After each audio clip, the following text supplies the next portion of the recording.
Right now in this level, all the teams are playing good Counter-Strike. I think the level is so high. The level is so high, people is putting a lot of time. I think Counter-Strike is taking a place where it's not only about the strategy, the things that the coach can say or whatever, it's more about the players. For me right now in Counter-Strike, that's the most important thing, how they perform. That always was a really important thing on a team, how the players perform. But right now it's not about only performing, only shooting.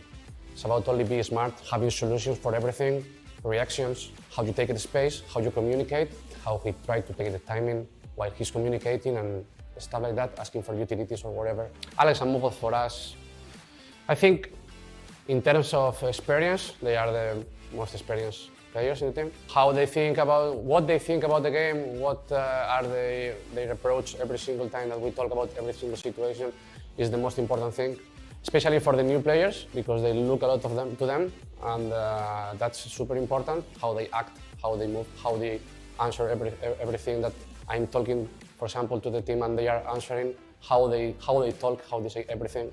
It's super important. And especially Alex, for me, is the most important player in the team. He's giving us a lot of numbers also, being the leader, and that's not a common thing. He's a hard worker guy, and he's also a guy that needs help from his teammates. He needs to feel that the other players are also working and putting the work. In that case, he's going to feel good, and he's going to perform always. For me, a leader is the most important thing in the team. When a team has a good leader, and I think Jerry is, everything is possible. You can see in a lot of teams with the Spirit, with Chopper, for example. If you have a good leader, things are going to work. We are really happy to be here. We are feeling really good. It's the second time that we play a tournament here in Malta. We are going also to play another one next week, ESL Pro League, and we are excited. That's all. A very complicated job, but I love simple things so much. One move, one push.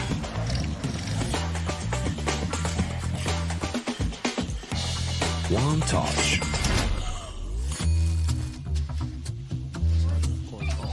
One love. One click. One XBet.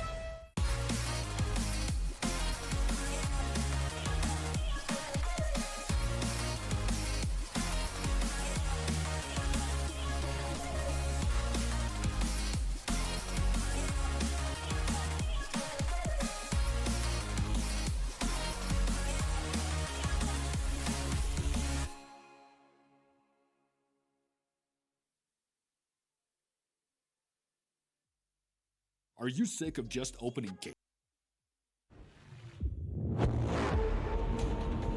And let's introduce our second guest, Regali, formerly of Game Agents or Fnatic Rising, now playing in Copenhagen Flames, absolutely tearing up the scene right now. They've been playing super well, they've won some of our tournaments. Hello everybody watching this. You guys are playing an obscene amount of games. Trained a lot, we practiced a lot. Were you a bit worried after you joined? And he was one of the main reasons I really wanted to join Copenhagen Flames. Right now I became strong with Rifle as well. The thing is, it sounds like you're continuing to expand your game. We are playing way better in officials. How do you find time to practice? You guys have obviously been placing super highly in these events consistently now.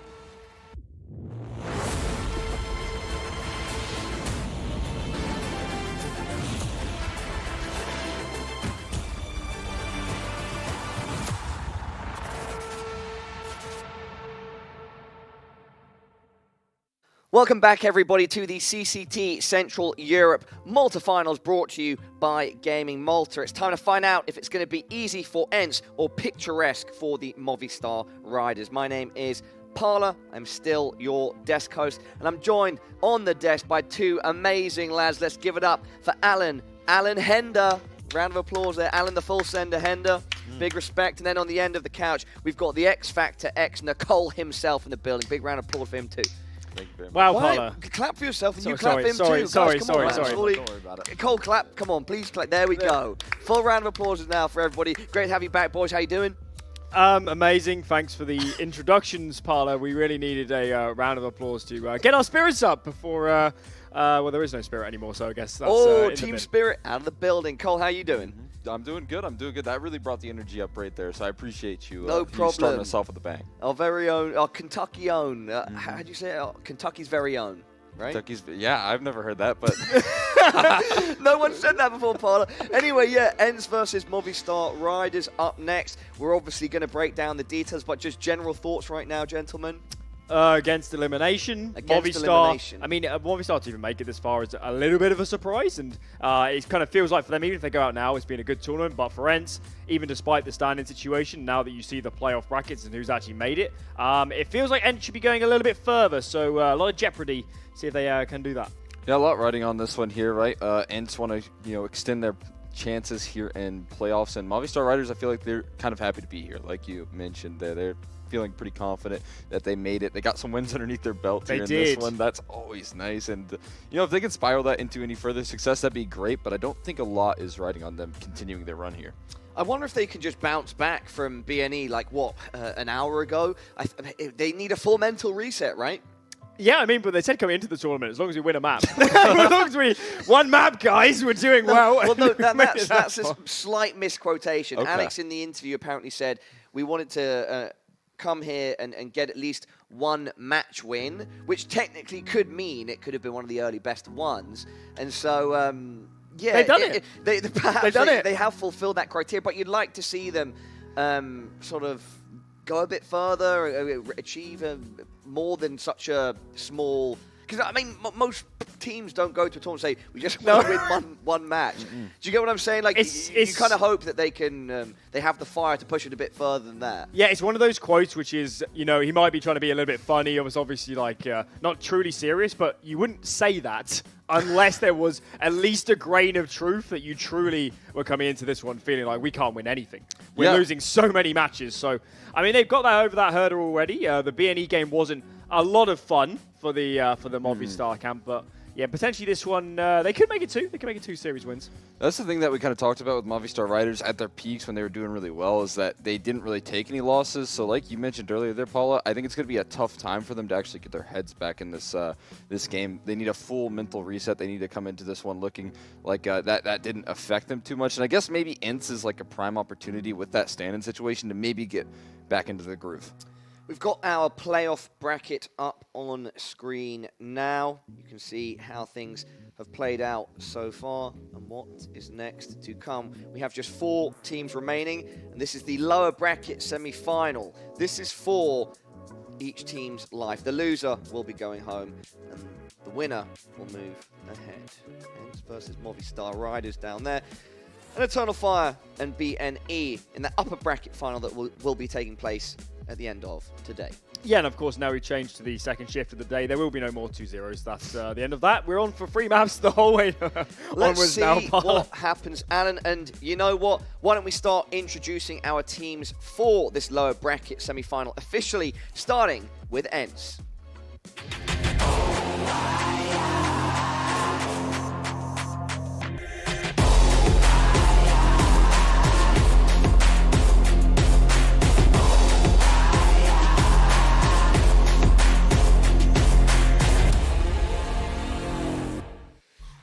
Some absolutely wild posing there by the ENCE boys. I think the Madden slow smile was my standout. Slightly intimidated and yeah, taken aback by that. Which was the pose that stood out to you the most, Alan? I think the D-Hard kind of glasses look. Oh, yes. Of course, as a man with spectacles yourself, I'm sure you appreciated that. I did, and I like the use of, probably looking at the camera, he's just an absolute, he's a magnet for it. Absolute magnet for the cameras, D-Hard. Yes, he is. And we've got the team up on screen now. Guys, we know they're playing with a stand-in, Hinu from their academy. They've, at this point, signed Nerds, but yes, they're still playing here with a stand-in. What do ENCE need to do to get the most out of him in this matchup against Movistar Riders? Starting with you, Cole. I mean, he has been in certain occasions a bit of a liability here. We know that he came in with a little bit of notice, 15 hours, I believe is what he said. So not a lot.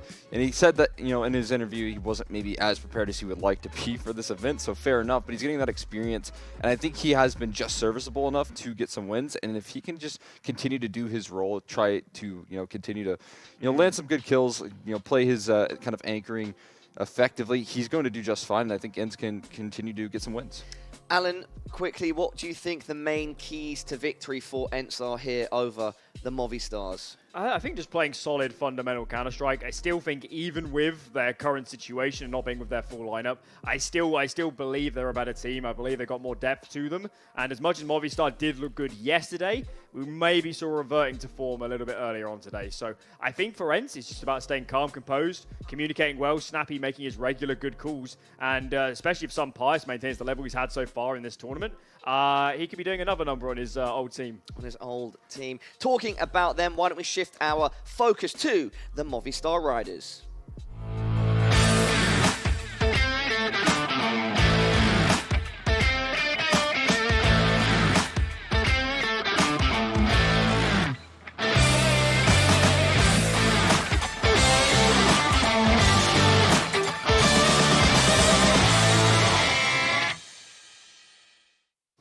The Mopoz shrug, still getting me, that Mopoz shrug, where it came from, if it was his idea or someone told him to do it. Well, the question is, what's it a reaction to? Is it like, we win, we lose? Doesn't matter. I don't know. We won our first map. We won our first map. We're doing. Just here for a good I do think, Parla, now. players need more signature moves, don't they? Like, of Signature course, moves. you know, in football or whatever, we have the celebrations, the signature ones. But if we had signature ones for all the players, you know, they get a kill or good clutch, they do some sort of move on stage. You can't forget the classic that'd be amazing. Flusha either. Yes. That one's an all-time classic. Don't worry, right there. Devil Walk is there. Are you specifically referring to that PR video Yes, that tried yes. to be deleted? Yeah. Yes. Oh my man, that's a piece of Counter-Strike history right there. Not sure if anyone at home knows it, but Google like Fnatic, old Fnatic ad or something like And that. Devil Walk's in it. CS ad, yeah. Devil Walk's in it, the it. coach of BNE. Anyway, yeah, guys. Oh, so we've actually got ENCE up on screen again now. Let's pretend, however, it's Movistar Riders. What are the win conditions here for Movistar? Look, they've had peaks. Okay. If we're talking win conditions, a good warm-up is key. You think deathmatch is cool? What about star jumps in the booth? That is next. I've never seen that part. That is innovative, and one of the players has just left, so he's had enough of the Blood flowing, blood pumping. Those fingers are going to be nimble. And is that going to be the main thing, Cole, that these guys just need to land their shots? Just to finish what I was saying, look, Movistar's points over CCT so far, they've looked okay. They've looked pretty good. They've hit an okay ceiling, but then at other points they've been a bit missing. Here, is it fundamental CS, landing shots? What's the key to success for Movistar Riders against ENCE? You definitely got to get the endorphins going, that's for sure, right before the matchup. But I got to say, Movistar Riders, when they're feeling no pressure, I think they are able to really thrive in that sense. We saw them before their matchup versus Spirit, and they didn't really look like the nerves were getting the better of them. They came into that one, you know, feeling confident. They didn't look like they were scared to play at all, and then it showed up in the server in that very first map. I'm also curious about if the players are like the teams are facing each other or side by side, because imagine if ENCE, you're sitting there and you're trying to warm up and you peek over your monitor and you see Alex doing a star jump. I think you're going to get a bit nervous. Well, obviously, you know, but back in the day, I got nervous. Back in the day when armies used to line up, they do the war cries. And that's kind of the deal here. There's intimidation, physical intimidation. And maybe they didn't do that against BNE. They've switched it up, Parla. They've gone back to the age-old, you know, BC tactics for this one. Yeah. Well, I think they'll probably need, both teams will need more than tactics from BC, from the BC warfare days, caveman days. Guys, we've got a bit more time before. Oh no, we do have our interview ready. I'm gonna wait until I find out who it is. Who are we interviewing? Can I hear, please? Oh, we can actually see it on screen. Jasmine, can you hear me? I can hear you. Yes, you hey, can. Parla, Quick how's it picture in going? picture. It's looking amazing down on the floor. You're with Sunpius and Mopoz. This is going to be a spicy interview. Have some fun. Thank you very much for that, Parla. A huge shout out to Alan Hender, by the way. Very quick outfit change, looking snazzy as always. But I am joined by Sunpius, the former Movistar yourself and Mopos, the current Movistar right now. Sunpius, I'm going to kick things off by firstly asking you, how does it feel playing up against your former teammates once again? I mean, I don't feel anything special. It's just another game, another day. If I win, if I lose, it's going to be something that it doesn't really matter for me. I just want to improve, to keep learning every day, and yeah, that's all I think. So for yourself and the other guys from ENCE, yesterday you didn't actually play any officials here at CCT. My question for you now is, do you feel like that ended up affecting your kind of performance today, especially when you played up against Eternal Fire? No, I don't think so. Yesterday we practiced a bit, but I think we are playing with a standing. It's a bit different, and also Eternal Fire just outplayed us, so I just have to say GG for them, and we keep going. Keep going, regain and go again. And on the topic of regaining, I need to ask you, what was kind of said between the short break that we had just a moment ago after your previous loss? What did you and the team kind of discuss heading into this next matchup? I don't really know. I mean, right now we are only just focusing on giving our best, as always. We are in a really thought period because we are trying to improve every single thing that we are doing in the server. We are showing to everyone that we are improving, actually. So just between the first matches and now, I think it's the energy. Of course, that we are not on the same page every single time. There's a few times that we are struggling, and that's the things that we need to fix in order just to play always just good, or at least in our best moment. So obviously you guys have played against ENCE in the opening matchups. That was a best of one. Do you feel like best of threes now? It could be a very different story? It might be. I mean, it depends on the pistols. You feeling confident with that remark there? I mean, I don't mind. It's going to be a nice match. And yeah, we'll try to spunk Mopos a bit. All right, well, let's find out whether or not that's going to be possible. Back over to you, Paula. Cue for us, the Sunpius looking to spank. He definitely said spank, didn't he? He's ready to lay the smack down. Look, let's go back to the very start of that interview. Sunpius sort of didn't want to get into discussion of, you know, X team, whatever. Mopos didn't have to respond to it. But I love these situations where it's a player that's moved team and you play the old team. You can just imagine there's some extra fire in the engine on both sides. Yeah, I mean, he kind of says there it doesn't matter, but you can't go into that situation without thinking about how you used to play for this team and how maybe you can see yourself in their shoes and how they're playing 3 rounds. So I'm sure there is something in the back of their mind. I think the really interesting one is probably Martinez going up against Sunpius, the player he replaced. Yeah. And then if he can outperform Sunpius, you know, that is a pretty good look. Yeah, I mean, I didn't think we really saw it, though, in that best of one that they played against each other. Martinez kind of took a big back seat, so that was a big problem there, right? He wasn't able to fully show up, and, you know, Sunpius he did. We've got our CCT head-to-head up on screen now. One of the players we were just talking about, Martinez, on the right. We're going to have to see if his AWP can perform. And then the rifle of Dihar on the left. How much of a factor does Dihar have to be in this matchup, guys? Does he really need to rise to the occasion, or can he rely on the likes of Madden, etc.? I feel like Dihar's been a fairly consistent player over the last few months for ENCE, certainly during their real peak towards the spring into summer last year. Dihar and Spinks were absolutely brilliant, so I don't think Dihar's been quite at that level. He probably would admit himself that he's not in his best shape right at the moment, but if Dihar's in top form, suddenly not just this match, but the entire tournament in terms of progressing further, is looking a lot rosier. So yeah, Dihar, he can be a monster. Maybe we haven't seen it just yet here, but we know he's got it in the bank. Yeah, I think he's such a good player when it comes to trying to fill a little bit of the impact that Spinks has left. Not fully, like you said there, but I think he can surely, you know, pick up some of the pace there when it comes to the rifling.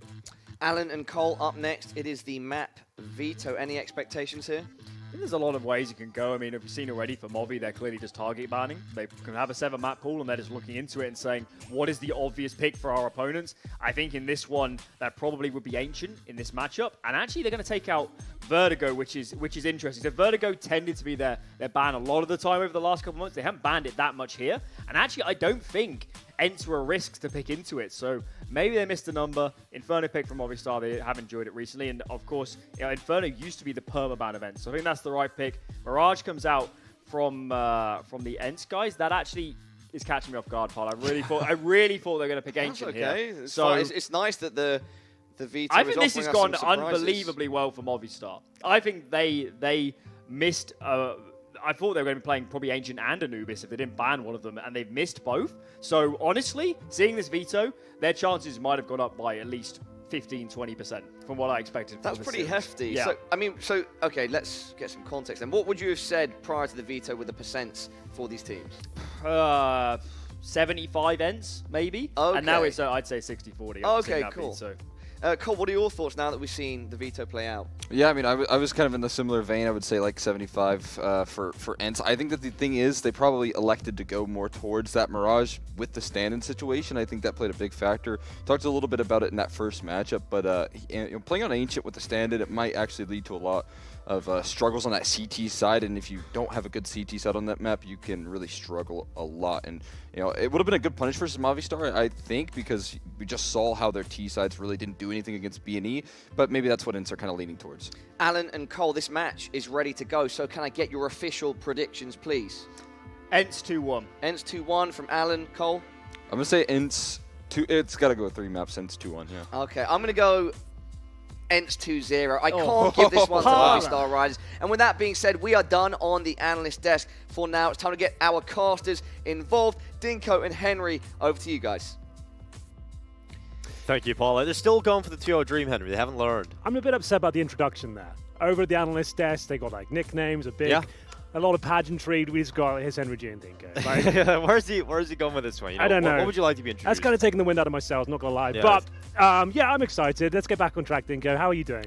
I'm good, Henry. Nice really to see good. you. It's great to be back. Look at that. Pose for Unity. a political photo. We're really great friends, and everything's fine. And we're looking forward to this really long day, Henry. Well, 2 best-of-3s to go, and this one we've already seen this matchup in a best-of-1 format. Now moving on to the best-of-3. Those guys have got ENCE. You're probably that way inclined, but what are your reasons for it? They're just a better team overall. That's even fair with the standard, That Henry. works. I think I'll go with that one. I think you've got people like Supplies, who's just absolutely destroyed all of them in their previous encounter. And I think coming into the best-of-3, they have a deeper map pool. Coming into this event, we looked at the Movistar Riders' map pool, and none of the maps had over a 33% win rate. True, and their objective coming into this tournament was win 1 map, which they have done, to be fair. Sure. But yeah, just losing to Bad News Eagles as well, a 0-2, moving straight into this game. You're not going to be feeling great about it, but looking to bounce back, hopefully. And let's get into the action then, shall we? As we will kick things off on Inferno, picked by the Movistar Riders. And we're seeing those double dual elite setups, 7 guns for ENCE on the CT side. You do love to see it. And in terms of the setup here on the T side, the Movistar Riders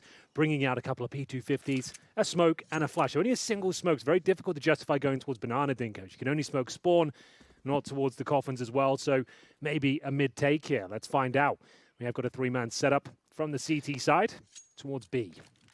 We'll pause. Hopping up into the apartments. The rest of his squad going that way as well. Now we have seen a lot of Joe Beretta, big pistol rounds. We'll see if Sampaio has one up his sleeve. All 5 players in the Movistar Riders towards A at the moment. There's only 2 players here for ENCE, so Sampaio would need to deliver a couple of kills here on this balcony pop. He's up on top of the fence here, but he comes around the corner. Sampaio starts to lay down the law, but it's Henu that's hit the first headshot. Sampaio at least gets 1, but it's a 1 and done. And so Henu, the Finn, the stand-in, having to hold the site, and he's doing a very good job at buying time. He's cut the numbers down, and his teammates are back in with the retake attempt. Yeah, 1 will do there for Henu. Certainly did buy some time. You can see the bomb hasn't even been planted yet. As they start to encroach toward this A-bomb side, it is going to be mad and leading the charge here, trying to deny that plan, but Martinez ready to fight. It's getting a little bit awkward here for the CT. Snappy, the last player remaining, down to the 1 versus 1. He's got 30 points of health with the bomb within his reach, but 35 seconds, Mopo's going to slow things right down. Gets the bomb, gets into the site. Fakes it to try and pull Snappy into the battle, and that's exactly what will happen. Mopause recovers here. Movistar Riders get the pistol. Not the prettiest pistol from either team, I'm going to say that, but the A-pop comes through. Good flashbangs. Took a lot of bullets to get these initial players down. It was looking quite nice for ENCE here. Initial trades going in their favor, and Henu, like we said, he did enough. He got the single kill required. 3 versus 2. The bomb hadn't been planted yet, Dink. I think pushing that smoke, that was the main mistake there, because you're almost guaranteed to lose a player there. The shots weren't connecting. Nice job by Mopos to close things out there. Movistar Riders off to the races here. Round number 2, of course, a force buy coming in from the CTs. We have got a scout for Sampaio. And Sosol will be leading the charge here towards B. No nonsense Counter-Strike. Full send into the B side. Smokes are down. Call the round over. Yeah, it's a done deal. Nothing you can do about this one if you're ENCE. Go for a bit of a gamble, doesn't work out. Now the money can be locked in for the Movistar Riders. They really shouldn't be losing anybody here. That's a good feeling, isn't it? When you rush B, and it's just there's a force buy, quick kill, bomb down, you know it's done, and they've just got to go and hide. Can't beat them. Isn't a better feeling in the world. Yeah, it's definitely up there. So, ENCE will just have to retreat, tuck themselves in. Now, do you fancy a hunt, though, if you're on the Movistar side? That's the question. Quite reserved right now. All 5 players still towards B, just making sure there's no stowaways there, hidden towards the ruins. What did you make of ENCE's loss earlier today? Did you predict that against the Eternal Fire side? I don't know. It's always difficult to predict with ENCE. I think with their playstyle, it looks like Snappy's like having quite a lot of fun with the calling. He understands the situation right now. I think he's trying to be unpredictable, which makes the results inconsistent as well, I would say. I've enjoyed his playstyle. I've enjoyed what the team are doing. But yeah, certainly surprised. Like, even with a stand-in, you would expect them to be coming out on top of most of these matchups here. But for now, we do have, I guess, another sort of force buy with 4 players saving there. Deagles, PD50s, maybe a different stack this time, sending 4 players towards A. Trying to bring the Sunpire Scout online, if possible. Once again, though, focusing towards B. And there we go, the opening kill. This time for daviG. Takes down the in-game leader, Snappy. We've got full apartments control here. What's the move? Bomb making its way back towards B. There's only Madden there with the P250, no armor. That's the place to go if they can help it. Should be another kill here at the Mac 10. And there it is, converted nicely. Nice little dink there towards Henu as well. Nade's going to go into the pit. Isn't going to catch the low HP player, though. So Soul looking to try and make this Mac 10 work. But their main pack of the attack is towards B. All right, now the CT player is matted over at that side of the map, and he has actually got a pick out of it. We're still watching this pit fight, but the real action's over on B, and it doesn't really matter because it's all nice and easy for the Movistar Riders. Really is. Comfortable so far. Great start. Bouncing back from a couple of hours ago. True. Must be difficult, the mental reset there. Losing quite a frustrating game 0-2, knowing you're going to play for your tournament life once again in just a couple of hours. There's a lot of games, really. You get a lot of practice at least, a lot of warming up. You don't come into these games cold, that's for sure. Yeah, very good point. First gun round, though. This could get spicy. Yeah, Mac 10 still here, though, for daviG and Cell. True. What's the helmet situation? Well, Sunpire, he's been removed early on. Rival sniper. Mid-action here. It's going to be an early 5 versus 4. And bear in mind, Khalil's Mac 10s. This would be a nice fast pop out the apartments here. Henu, excellent work here with the silenced M4. Fends them off. Extinguishes the flames towards the pit and sets up a strong position here at the bicycle. Backed up by Dhat. This one should be under lock and key here after losing the sniper early on. Turn and nice transfer back to the apartment's doorway. It's the initial kill from short. Snappy comes in and closes, and then as soon as the guns come out, they're able to pick up a round. But it was a little bit of a bonus coming in there for Absolutely. Riders. But still frustrating. You've invested in the AWP, right? So you still made significant investments yourself. You've got the opening kill, and I like the idea there. Like it's you're executing out of the apartments. The pop flash comes through, send the Mac 10s out. Excellent hold, though, from Henu. He's had a lot of those rounds. He hasn't been high-flying in the stats department, but in terms of impact, when he has to deliver, he normally gets 1 or 2, and that's all he has to do in this sort of environment when you're coming from the academy team and standing in at a last-minute situation. I've been pretty impressed by it. Henu's performance. He hasn't really shown many nerves, hasn't really made too many mistakes. Just kind of doing his job properly. That's all you need. Get that experience, get those reps in. As we'll see, bit of a technical pause here, chance to catch up, ref. Third best of 3 of the day. I did enjoy Sunpire saying he wanted to spank Mopars a little bit. Yeah, I guess that was a little bit more tame than I thought, that interview. I thought they could do it like UFC style, get them kind of squaring up to each other, like a weigh-in. That would have been more fun. That would have been great. You know, I think if you were there, Henry probably would have been able to do a little bit, you know, hype them up, get them a little bit more I'd been stirring the pot. Yeah, I would have been there before and said, lads, you wouldn't believe what he said about you. Yeah. Like he said he's going to own you today. He said he doesn't even want to be in that team anymore. He said, never wanted to play with you guys. But the worst time of his life being on that team. That would have been great. Wow.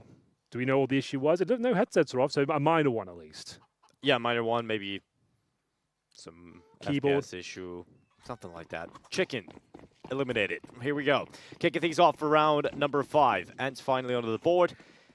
Movistar Riders with a solid buy now. They've got the AKs, they've got the AWP. Martinez removed Sampayas right away at the beginning of the previous round. Still couldn't convert it. Let's see how that alt battle transpires, because Sampayas definitely had the upper hand in their initial game of this tournament. Sampayas misses the legs and has to drop back towards the archway. He's actually going all the way over towards B here, Sampayas. Quite a dynamic alt, he's going to be all over the show. It's all about this play. Madden gets caught. Mopaz with the headshot. And now we're looking at Movistar Riders with one player up. And a lot of banana control as well. Decent grenade towards the car position, but it's Sampayas playing in front of the smoke here. More flashes coming through. Is that their window of opportunity now to force the issue in towards B? Henry does pull one back. That's towards the A side of the map here. So that's to an even keel. So Sol with the nice lurk. He might slip the net if he makes it towards Arch. This could be massive. He knows it as well. So now they've actually got a huge asset here. If he can somehow find the backstab kill, his teammates can pounce towards shore. Waiting for his moment, biding his time.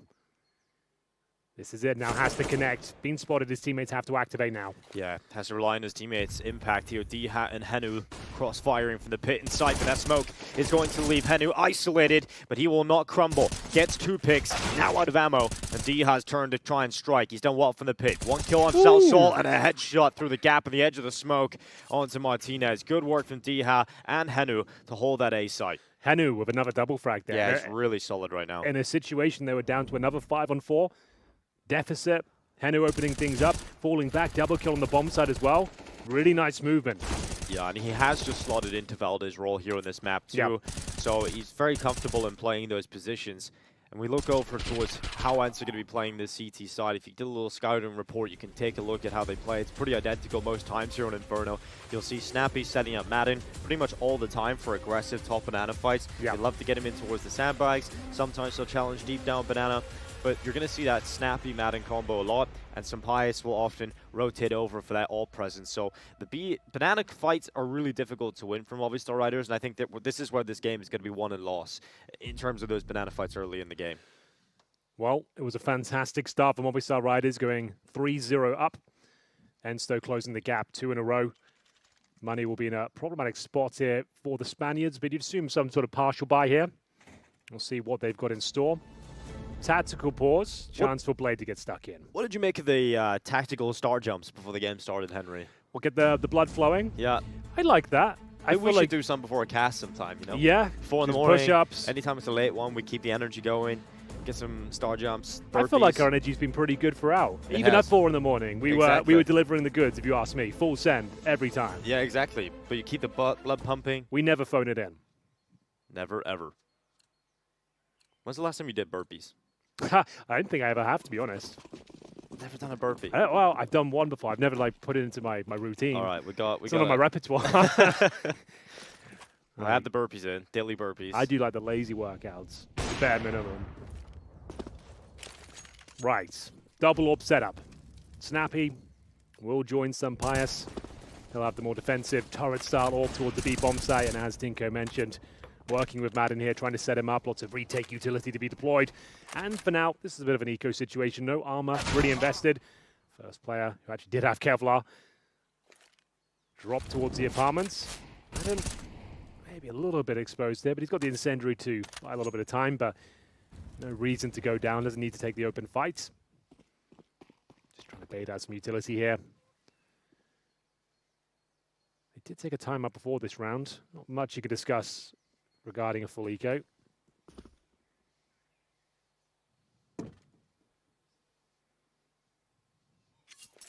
These pistols aren't expected to get much done, but if you take your time and you just spread it out across the map for a majority of the time, you could use this as a pause, settle into things. And yeah, you might as well see if any inquisitive CTs come around. 1 kill, it's worth it. Might be boring, as it were, but if you get 1 kill out of it, certainly worth. Well, Diaz got money. In the MP9 now. Throws the Molotov into the apartments, make sure they can't push him. 20 seconds left here. Here come the pistols out top mid. He goes down to long. Missed shot here from Sampayas. He's under pressure. He'll pull out the USP. Alex goes down, and Sampayas is going to run back to the site. He's got the help of Diha here and Henu, and it's looking very good now for ENCE. Once the guns have come out, they've been unstoppable. We'll see the buy come back in here from Movistar Riders. And it will be all about banana for me in this start of this game. You know, Martinez is AWP, sure. How much can you get done in the T-side AWPing department? Because quite often, it's very difficult to see an AWPer get impact on the T-side. Perhaps they'll have to figure out this banana with the rifles. We'll see what they've got up their sleeve. AWP's back out here for Martinez. Managed to win the opening duel against Sunpire's top and middle. Won't be available this time. Early smoke comes through. Talked about Sunpire's being this dynamic presence with the AWP. Rotating around now. Looks like once again towards apartments. Could be the correct position here. Elsewhere, though, trying to enable that initial banana control. ENCE will have to fend them off the utility once again. We have Snappy with the AWP, and you can see Madden getting set up to push once again. Grenades go through off the half wall, doing pretty significant damage. We'll see whether they can get things going, but so far so good. Smoke down towards Arch. Henu had a great game so far, 8-3. Might go for a speculative spam soon. This double-up setup is making ENCE have to play passive. You can't really get mad and aggressive on banana. You can't really risk opening up that B bomb site. So it's just a laid-back setup here from the CTs, giving space to Movistar Riders. And we've seen this yesterday tactically against Spirit. They kind of struggle on the T side sometimes when they weren't offered up the opening kills. And here they come, out long. Henu needs to get back into the archway. Can't afford to go down here, and he's just buying some time. Gets set up, the flash comes through. He takes out Davy G. Now they go back in short. Sampias is waiting for them, and the Spanish sniper has a kill. Excellent work from Henu once again. You can see the comms there as well. He's disciplined, he's not overextending. Wait to the flashbang, guarantees the kill. Maintains the advantage with the smoke down as well. That's a really great hold from the Academy player of ENCE. This is his best showing by far. Doesn't really make mistakes. It's kind of great to see. Yeah, he's had like maybe a couple of whiffs in the tournament, but like that's to be I think expected. Everyone does. First sort of games. Exactly. Well. Yeah. We noticed some basic mistakes, but this is absolutely solid. Really impressive. Got himself an AK-47 as well. Clean sweep. He's feeling it. Smiles all around. Love to see that. And Movistar Riders now. They've been hit with the cold water. The 0-3 has been eradicated. They've lost the lead now. Yeah, I just wonder how they're going to be able to play against this side. Because ENCE, you see they're just sitting back. They're not giving anything up. Movistar Riders haven't really forced the issue, haven't really... Well, that was the problem, if you remember, yesterday against Team Spirit on Overpass, for example. If you don't give Movistar Riders anything to work towards, they kind of waste time and start to shrink and don't really get much done. That has been a noticeable problem throughout all of their games. And you can't play quick when you keep buying the off as well here in the T, so you can't exactly be a heavy execute team, just a set play. So they're just going to have to play default quite consistently here, try and take the apartments control. But look at this, ENCE are just giving them apartments to play with. They're not even slightly challenging banana, just letting Movistar Riders play their default out. Yeah. Sampias over towards short with the AWP. Smokes are going to start to come in now for the Movistar Riders. Top mid smoke thrown in from ENCE, but here they go. Charging up short. Sampias got the first goal. Now Diha getting involved as well. And this is the shooting gallery in top middle inside of these smokes. They're all crumbling again here, Movistar Riders. This is a force buy as well, Dinko. Yes. The way the round's going, you'd assume it's maybe a partial buy, but this is a full investment with the AWP as well. In-game leader remains. Trying to avenge his fallen comrades here. Does get legged en route. It's not looking good for him. One bullet will take him down, and there it is. A walk in the park. Since they picked up the rifles, ENCE looking very comfortable indeed. That force buy gets them nothing whatsoever. Sampias, he's going to hit that all day long. That's pretty easy by his standards. Diha looking strong. Henu delivering the goods. Top fragging right now as well. And Madden, always a safe pair of hands. This is looking absolutely excellent from ENCE right now. And again, a weird investment, Dinko. They've got the maximum loss bonus, so they can bring these pistols out a couple of AKs, or we find a buy next round. But Davy G pretty much fully invested. Need at least a bomb plant here to save the day. Oh, Sampias flash comes in, just misses out on that opening. He's going to send the smoke in deep. Nade lands close to the half wall. Molotov to burn away, and it's actually the shot through the half wall. It is. That's brutal. Oh, they had everything go wrong for him there. That's one of the AKs as well. That's a bit of a spank if I've ever seen one. Yeah, that one hurts.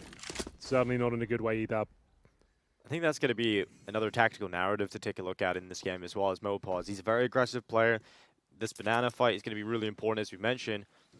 And he hasn't had the most success over recent months in terms of getting away with his aggression and actually converting them into opening kills. So a tough start here for MOPAWS. And ENCE just sit back. Snappy should peel away with another kill here unless a great flash comes in to get him off the angle. G is making noise. The utility starting to come in. I don't see a world in which Snappy doesn't get a kill here, but the flash is good. So there we go. Madden up on the boosted position. Helping out with Snappy at the back of the site. The Snappy's gone, and Madden doesn't get much more than that one kill, Henry. Best chance they've had of a round since winning the pistol here. Bomb will be planted towards first oranges. Orb set up towards the new boxes as well. Retake is on, but they've managed to salvage a couple of AKs, the AWP. They have one smoke left and a flashbang to defend, but here comes the retake. Madden flashed in, but G strikes back with a blind shot. Yeah, it's another great chance here for Movistar Riders. They have to try and convert, but Diha's arrived back towards Pool. He's drowned South Soul, but the time is ticking. Diha goes to the back of the new box, spraying away. G handles the pressure. And that's it. That's the round. Sampaio towards CZ is actually trapped with this AWP. That's not a cash. He's just going to hang around and get an exit kill. Alex falls, and there's not a lot of money here for Movistar Riders. So a kill like that is massive, and everybody actually goes down to the bomb. Yeah, and they only get $3,500 per player going into the next round, but it wasn't a full investment. Bear that in mind. That was more of a half buy. We had about $1,000 left over for each player, and it all started there. The great pathing here, that's how they actually enabled themselves, because remember, the player boosted in towards CT spawn and then towards first oranges as well. They vault over the first oranges where the boosted player can't help out. And they managed to take Snappy down, who manages to get one, but that's about it. As we do have a full buy on either side. Maybe some concessions here. Actually looks pretty good. More points again for Sampaio. They've got one more buy in the bank on the CT side, and he's challenging towards middle. Yeah, doesn't quite hit the shot, and Soul still willing to challenge. Sampaio go for a lot of different opening attempts. He's tried the apartments peak, mid peaks, banana peaks. He's been all over the show, so it's great to see him getting that freedom here on the CT side. Doesn't come away with it this time, but stays alive, so he'll have another shot at it. In the meantime, no Movistar Riders have realized they're getting banana now. They're allowed to play with this, but there's a great setup here. Sampaio has rotated back. They're about to set the flash up. Madden goes in. It's just one kill, but are they ready for the AWP? Ooh, a combative angle there. Sampaio thinks better of it. He will be tested now. Flashbangs being delivered. Smokes in his position. Times it very well indeed. Takes down his former in-game leader. Alex has been dropped. Snappy, though. He's still on the bomb site here. Will they be prepared for this? They've already found a kill on this side. They know Sampaio is towards Coffins or Spawn. That's a nice ding, but Snappy will go down. Yeah, Snappy out of there. 3v3 established. Bomb plant should be coming through shortly, and Sampaio can't really challenge it. He's letting his teammates come back up through banana. It's all about that play, but MOPAWS moves forward, catches Sampaio, but Diha is ripping them apart. The swing out CT spawn! We know he's aggressive, and he gets away with it. The double from MOPAWS as he catches them fumbling with nades in their hands. Exactly. As soon as he pulls out the HE, that's when MOPAWS strikes perfectly timed as well. A real brawl of a round. Once again, the feed bomb site tested, and Movistar Riders coming out on top. It took a 2-on-1 clutch, but very well played. Good awareness, take down Snappy here as well. That's Sasso really delivering the goods there. I thought he had done enough at this point, but there, he pulls out the nade. Double spray down comes in, and there we have it. That should be the start of the financial ruin here for ENCE. They should have one more buy, and they'll take a tactical timeout here. But we're tying things up. We've got a game on our hands. We definitely do, and a lot of close rounds. They've actually gone Movistar Riders' way here. Big swing out from the smoke from MOPAWS, and that could be a decisive factor in this first half. Although the rounds have been solid once the timeouts have been taken. We've seen Saw and Snappy. They're able to come up with a lot of different ideas. Maybe we'll see a bit more aggression in the early round in Banana. We don't have that double op setup problem anymore here for ENCE. It is just Sampaio in the AWP, and they're starting 3B. This is probably going to be a Banana take here, Henry.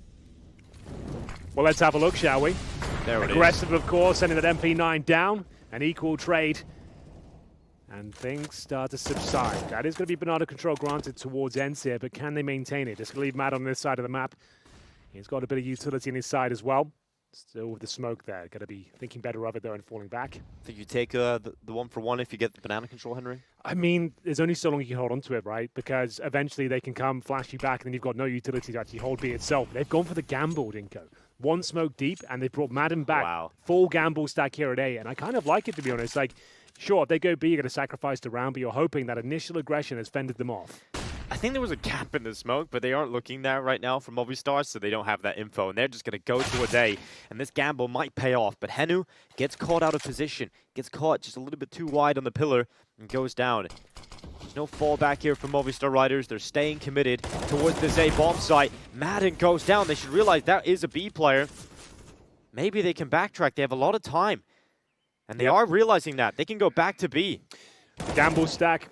Doesn't work out so far, but the round not over just yet. If they can find this kill on Alex, who is low HP, it's back on. The bomb's not planted. They know it's probably going to be on the other side of the map. Do they want to try and challenge this? D has very low. They have no kits. AWP on the retake as well. No if they can utility. find a quick kill as the bomb's going down here, why not? Give it a go. Seems like they're up for it. The lack of util is a problem here. You know, you can't really smoke off banana. You can't clear any positions out. The time will start to tick, and as you mentioned, no kit. It just feels unlikely that you're ever going to get back into this one now with the AWP still in play. Martinez takes Diha, and that's it. That's the safe call for Sampais. Call it up. Your chances will have to come in the later round. And for the side of ENCE, I mean, they're going to be feeling a little bit rough about that one. They were looking so good until they weren't. It's that B bomb side that collapsed a couple of times, and now they've actually lost the lead here on the CT side. This is the Movistar pick. Their T sides have been questionable at times in this tournament, but this is quite fantastic. Good adaptation and moving things around. Blades and loving it. Yeah, definitely. And here we go. Sassol showing us what he's made of. Key frags time and time again. Yeah, managed to get 2, but it was too late. They've actually managed to get in towards B. Martinez seals the deal. And there we have it. Might be another tactical pause here. Indeed, Saw wants to get stuck in. They're not really anything coming from the last one. They went for, okay, the banana control at the start of the previous round. Sure, they get the 1-for-1, but as you said, they like to give it up, they gamble. And then Madden shouldn't be the first player kind of swinging out from Arch or taking contact, because he's got to realize that you're going to have a lot of time left to rotate back to B. They realize they've killed Snappy, the other B players, Madden. If you kill Madden, well, surely B's clear at that point. Then that gives up that the gamble's there and you can just walk back into the side. So yeah, I feel like they were maybe a little bit too interested in fragging there when they had the gamble stat. The idea of that setup is to allow them to come in towards the bomb site. If they go B, you kind of give it up. You want to try and let them commit first. And they kind of just started challenging one by one towards Arch, towards Quad, and then it just kind of fell apart. But we'll get back into it. They do have the Nova shotgun, actually. When's the last time you've seen that one, Henry? It's been a bit of a mainstay the last couple of weeks. I don't know why. It keeps cropping up time and time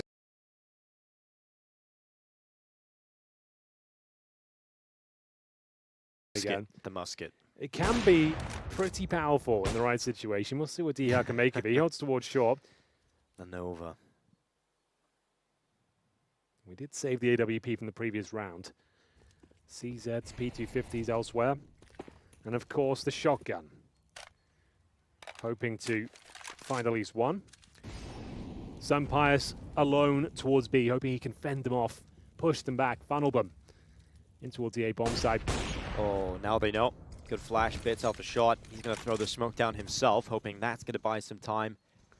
No rotation coming in, though. They're going to leave him here. Sunpius, because he's the lone player, can't really get aggressive, can't take the advanced angles to peel away with the first kill. So he's got to decide to play towards coffins. And I think he's about to get executed in upon here. And it's going to be really difficult for him to find any sort of impact that'll be meaningful in this round. Well, their B plays have been very good. Running a lot of success on this side of the map, but this one might elude them. Sunpius opening things up. Blind kill towards Mopos. He is surrounded, but very aware of that. Good read. Yeah, excellent work. And now they've actually got a 5 versus 3. No bomb planted just yet, but that's changed. They're going to go for this one, and they might actually do it.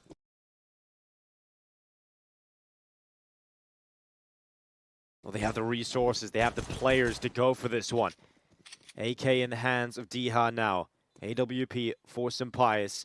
And here they go. Martinez takes down the AWP on the other side. Once you get an AWP into the new box, especially with the mechanical skill of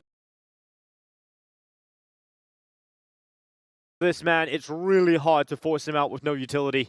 We've seen m0NESY do this all the time for G2. He gets in towards the new box, you just select your angles, and it's so difficult to flush a player out, especially if they have help in the post plant from their teammates.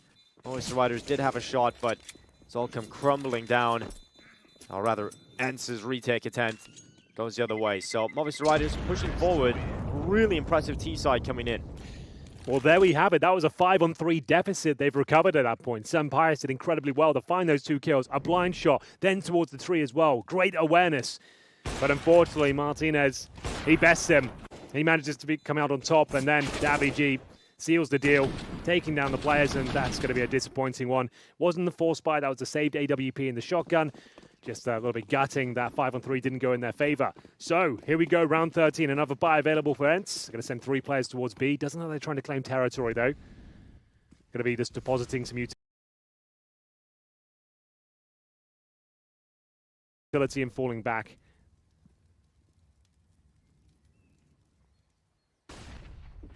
Oh, Diha swings into boiler. daviG, that is fast. Yeah, you don't see Diha lose many one-on-ones, so that's pretty huge. That's one of the risk moves that they've decided to go with here, ENCE, and it hasn't gone the right way. If Movistar Riders commit into middle here and they don't smoke out long, Empires should get one. He's got some help beside him, but daviG is having a round, isn't he? Lovely headshots from daviG. Henu able to pick up 2 and nearly gets caught out of position, jumping on the reload, sees them sprinting up short, and there's nothing he can do about that one. Madden and Snappy are coming back here, but they haven't been successful in any retakes so far. Well, they've got a player in second middle. It looks like exits to me. Snappy's got the AK-47 completely smoked off. They've got another smoke and a Molotov as well. So even if you do wait for this smoke to subside, you're going to have a very tall order to pull this one off. And I don't actually fancies it. I have to say, we talked about Movistar Riders being warmed up after the B&E defeat. They're looking red hot right now. They're looking great.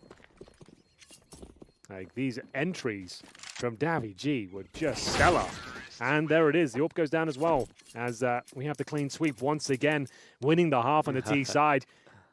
Shouting starting to come out. daviG is usually one of the more reserved players as well, but you know, when you have a round like this, you deserve to get real loud. That's the AWP as well. Wow, no flashbang, just dry. Ridiculous, isn't it? Very nice indeed. Movistar Riders running away with this first half here. Mopoz with a clean kill to close things out. Has to be another partial buy here. Snappy will bring out the M4A1S. Round 14, running out of time here. CZs. And maybe a bit of a boost here, trying to look over the half wall with the M4. Get an early pick, but no one there. Cheeky angle. Flash is coming over. Snappy knows there's going to be an opportunity soon. Love to see Snappy get a bit more done here on B. Sure, you can get the in-game leader card and pull that one, but eventually got to try and frag a little bit here towards the B bomb site. Especially when most of the rounds are being given over on this side of the map. Yeah, and he's the one player with a rifle. Yeah. So a boost then towards new boxes. I would say that they're almost certainly going to check this, but can work out. Means you can sometimes avoid the Molotov and the flashes. Get a freebie drop down, especially if your teammates can bait you in from Emo, for example. Wow, that's bad timing there for Madden to cross in over. Martinez peeks, Madden caught. And now a huge gaping hole in this A bomb site defense. They're not even going to the A site though. Movistar Riders sending the bomb back up Banana into the 2-player setup in the B bomb site. This is the best chance for ENCE to win a round. It's still unlikely, but the rifle's here. The rifle is here, Dinko. But so are Movistar Riders. Mopoz opens things up. We have got the boost to deal with. Like I said, they probably check it upon entry, and indeed, Snappy will go down. It's a nice spot, but not what it used to be. Certainly not. And it's especially useless when you don't have anybody pulling distraction. Exactly. You need someone like Coffins, Emo, like Orper and Spawn, like just to cause a bit of chaos. If you let them run in like that, it's always going to go wrong. Not like Snappy did anything wrong, just unfortunate. As we'll see, just the MP9 and a CZ, you might as well save them, and that's not that exciting at this stage of the game. You're 9-5 down. Final round coming up, and you just have to save the SMGs here, and he might have to drop it. He's the only player with significant cash, really. 9-5. Who would have T-side thought? showing from Movistar Riders. Here we go. Your prediction is in shambles, Dinko. It is absolutely in shambles, but, you know, Movistar Riders choked a lot yesterday. They did True. have a lot of big leads. Yeah, okay. That was quite rough. We've seen them at 10-5s, haven't we? Quite a few times. We've seen them at 13-5. We did. We did see that. That happened. But they still got the win. They still True. knocked out Team Spirit. Yep. As Martinez has been very impressed with his performance in this event.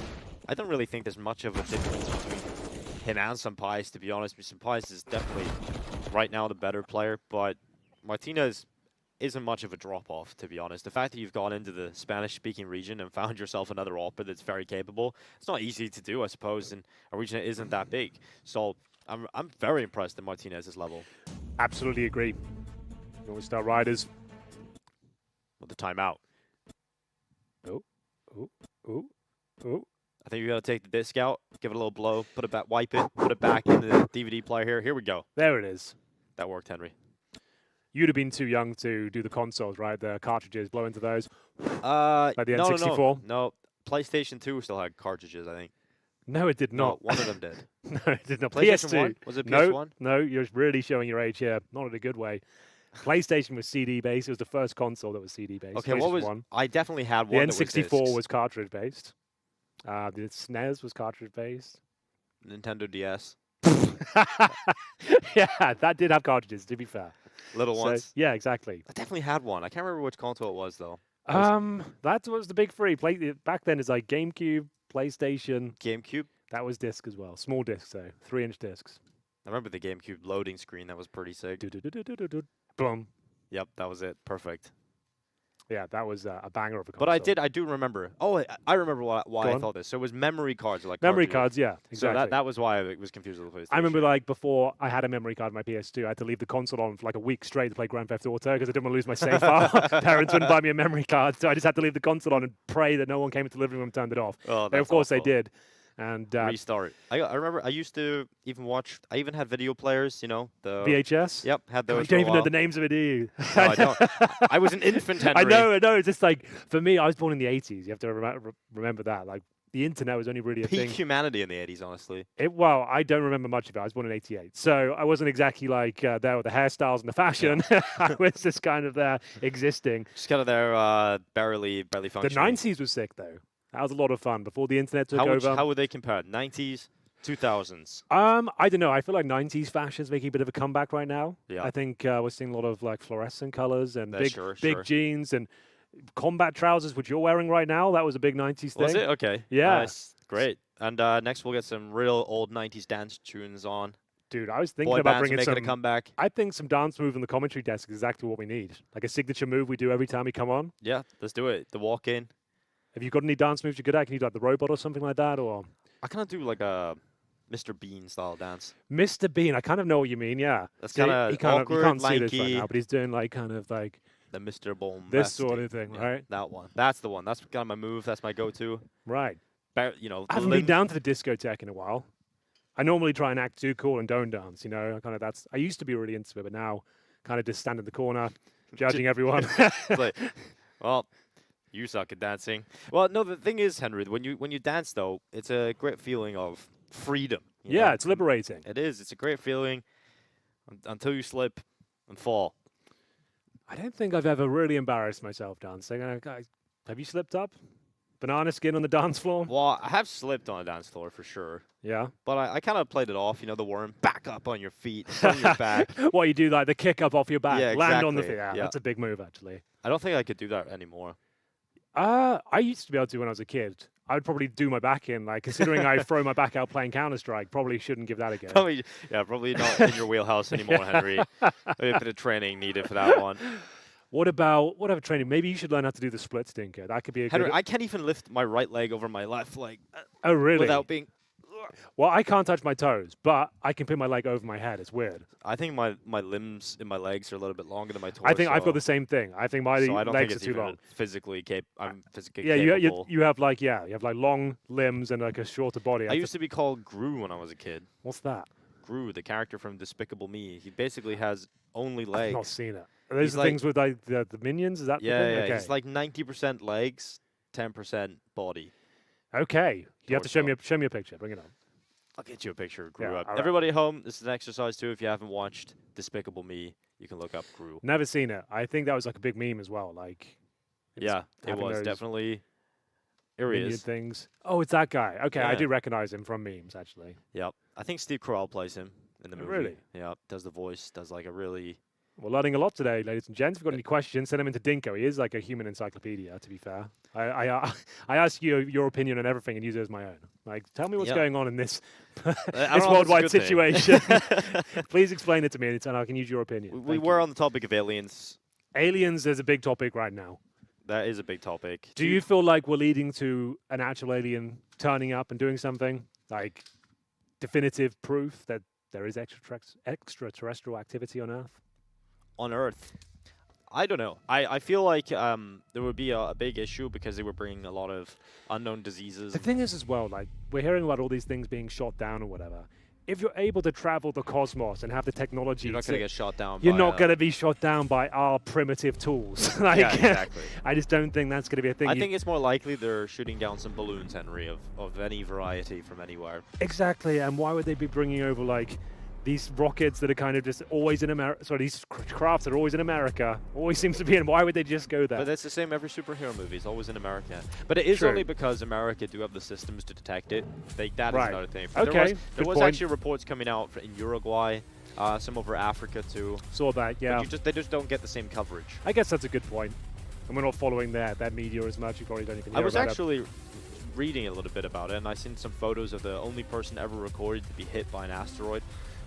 They or survived, meteorite. or? Yeah, so they were lying in a hospital bed. They had this huge, like, gaping burn on the So side is it of like their a body. baseball ball size, or? It must have probably a little tiny rock is Okay. just impacted at such a heavy speed that you just basically blow up like a balloon. But here we are, back to the action, That's Henry. the end of the podcast. That was actually quite fun. We'll be continuing episode 2, I'm sure, at some point today. Episode 2 might come to you in 10 minutes, might come to you in 1 minute, but who knows? But might never come. But here we are, 10-5 anyway. A great half coming in from Movistar Riders. They'll be feeling very good about this first half performance. And for ENCE, it's a P250, it's 4 Glocks, and a bit of utility here on Snappy.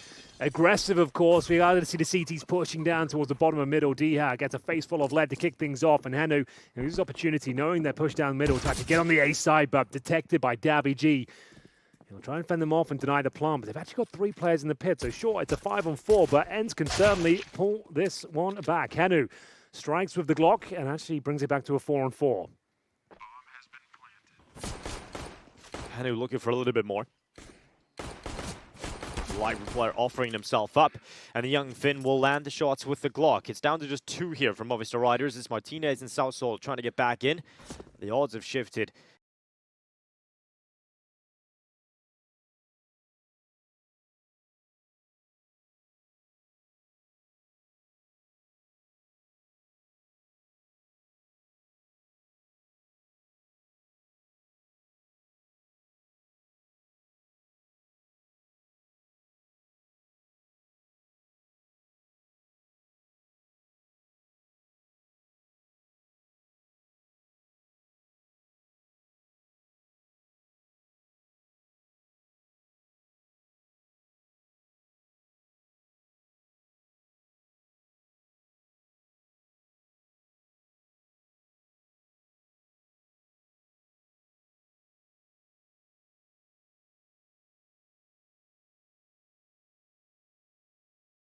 In favor of Movistar Riders to 1xbet, and Henu looking to fight against those odds here, sitting in the pit, the Glock at the ready. He's got his teammate in the sight, and this time is ticking.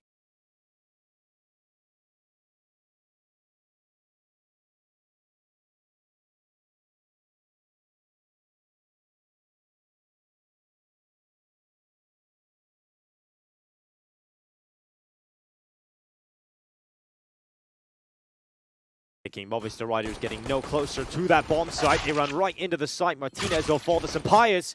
Southsol landing some beautiful shots, but it's the time. It's all about the time right now, Henry. Not winning the round here, and Madden even gets the kill to close on 6.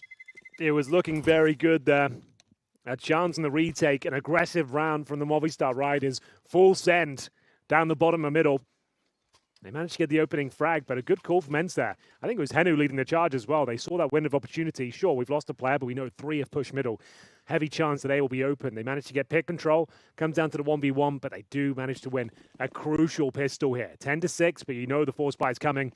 Movistar Riders actually have an M4 and a helmet for Alex here. So This could get a little bit spicy. The in-game leader. Very meta right now. Well, has Alex got it? 4. Ooh, not delivering the first kill.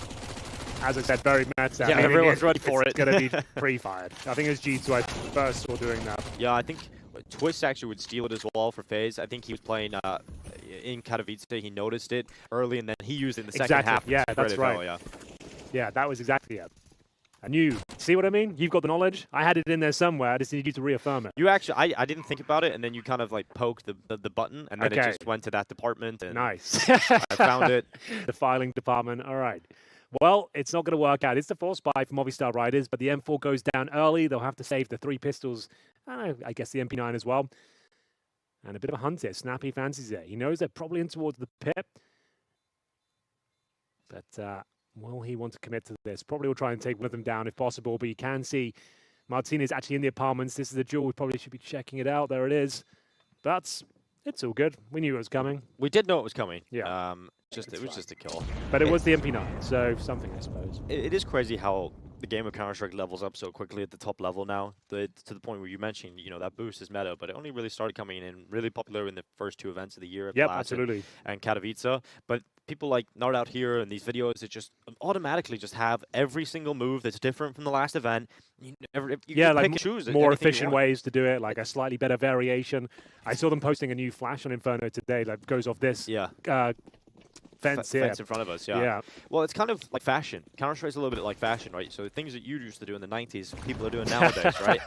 And we're seeing executes used to be done on Mirage by old teams, getting new names because suddenly it's brought back by Furia. It just goes in and out. Lots of strategies coming back in to play at the moment. Well. Some Pious. Not a great start to the round, but his teammates are going to make space as Madden just tapping cleanly towards the coffins and turns around and catches Alex in front of the CT smoke.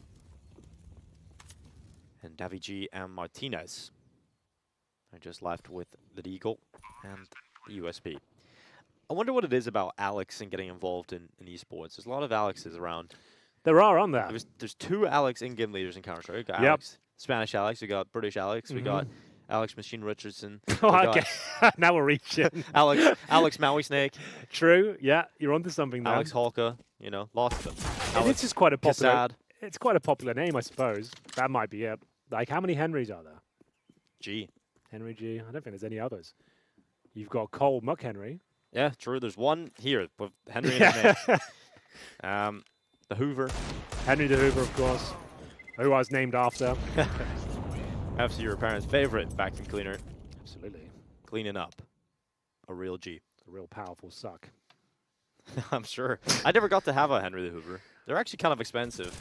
Yeah, I've had a few of them. People like buy them for my birthday, thinking like that's a novel gift. Like, yeah, that is my name. Henry. Congratulations. Your name's Henry. That's happened. I have the perfect gift. It happened. Like they'll even buy like small like souvenir ones. Like I'm a massive fan of the brand. Henry the Hoover fan. Yeah. Keep it up with the Hoovers. There we go. Flashbang's over. Closing the gap now, ENCE. Let's see whether they can find this kind of mishmash round. We've got Mac-10s on the CT side. Saving a bit of cash. Mopod's happy to operate with it. Aggressive, of course, from Adam. Flashbang's avoided. Doesn't want to go around the half wall here. Snappy somehow gets it done with the Mac-10 at range. Is that the cue to go? There's only one player remaining on the other side. That's going to be Mopod's. They'll see the trajectory of the smoke. And it's quite a shallow one as well. Might invite them to push in, but a great nade lands on the front door of Madden, and they will fall back with the advantage. Well, a double app setup at the moment for the CT side. It's a 2-2 setup here on the CT side. We'll see how this A bomb site defense holds as ENCE look to bring the pain. The Mac-10 charging up through short. Double balcony setup. Is it going to work? Salso gets one, but are they ready? They've traded one player on the balcony. The player's now dropped into the lower pit. They haven't found them yet because they don't really need to. They've got the bomb down. Mopod's in middle. Has been caught by Madden. And now Davy G starts to strike. It's still a 2 versus 3, but Davy G now gone. Martinez with an AWP towards Library. Nothing he can do. Has to retreat. And it's tough to watch, but Movistar Riders once again are losing a big lead. Yeah, that's a very good point. This has been a bit of a staple for them in this tournament. Huge start, look amazing, and then slowly but surely start to drop off. start to look weak, and then eventually lose the map. Unfortunately, that's the way it's gone down too many times for them. I think it even happened in the opening game versus ENCE as well. They started strong with a great game plan. They were shutting down, for example, Pius, but once the second half kicked in, ENCE hit another level, Pius is top fragging, and he just crumbled again. Yeah, that was on Nuke, I believe. I think it was 16-11 16-11 in favor of ENCE in the end. So yeah, it was a close competitive game right up until it wasn't, towards where it really matters at the end. But that's Snappy getting dinged and somehow coming out on top there with the MAC-10. Easy frag for Madden there. And like he said, getting that bomb planted, knowing there's a player in towards the pit. Job done. 4-0 on the T side now. Presumably the eco. Remember, they did save a MAC-10 before in one of their ecos, so there may be enough for a bit of a partial buy here. The loss bonus at maximum now. So that's $3,400 per player. On the CT side, that still doesn't leave you a whole lot. You're talking like 5.7s, Deagles, maybe an MP9. Tactical pause to discuss their options. Well, there's a big banana on the table. There was like $2,500 for MOPOS, I believe, so they really wanted to bring out like a hero orb. Yeah. Oh, they absolutely have. There it is, Dinks. There we go. Not many Dinks around. Maybe here on the server, we've got the A1S. We'll see if they're able to make something happen for Movistar Riders with what they've got. They haven't been great at winning rounds even with the full buy. And this banana area has been a huge problem. And you will see ENCE just use Madden in this way. Just send him up banana just so quickly. He doesn't care if there's utility. He'll often just smoke the Molotov, go through it. Sometimes he even go through the fire without a smoke. This is what he used to do back in the old days too, when he's playing with No Chance, then Godsent, and FPX. This is just what he's done throughout his career, is be this aggressive hard entry on banana, and I think this is perfect for what ENCE need right now, and it's working out. So we have Alex with the utility here ready and waiting. Interesting to see what he does with this. I think he's going to try and sell there's a player in towards the new box when they molly it, so that they come in and they don't check the double setup on the coffins. He's thrown the smoke there, for sure. I think you're onto something there, and he's boosted the M4 above it as well. That's a cool little setup. And that's going to be the opening frag. MOPOS looking for another boost there. He'll call for the backup, of course, but doesn't want to give this one up. Actually hasn't got any armor to go with this M4, so he's done well. They might be considering saving the AWP. It looks like they might be locked out. They can send the pistols in. This needs to be very careful not to give everything away here.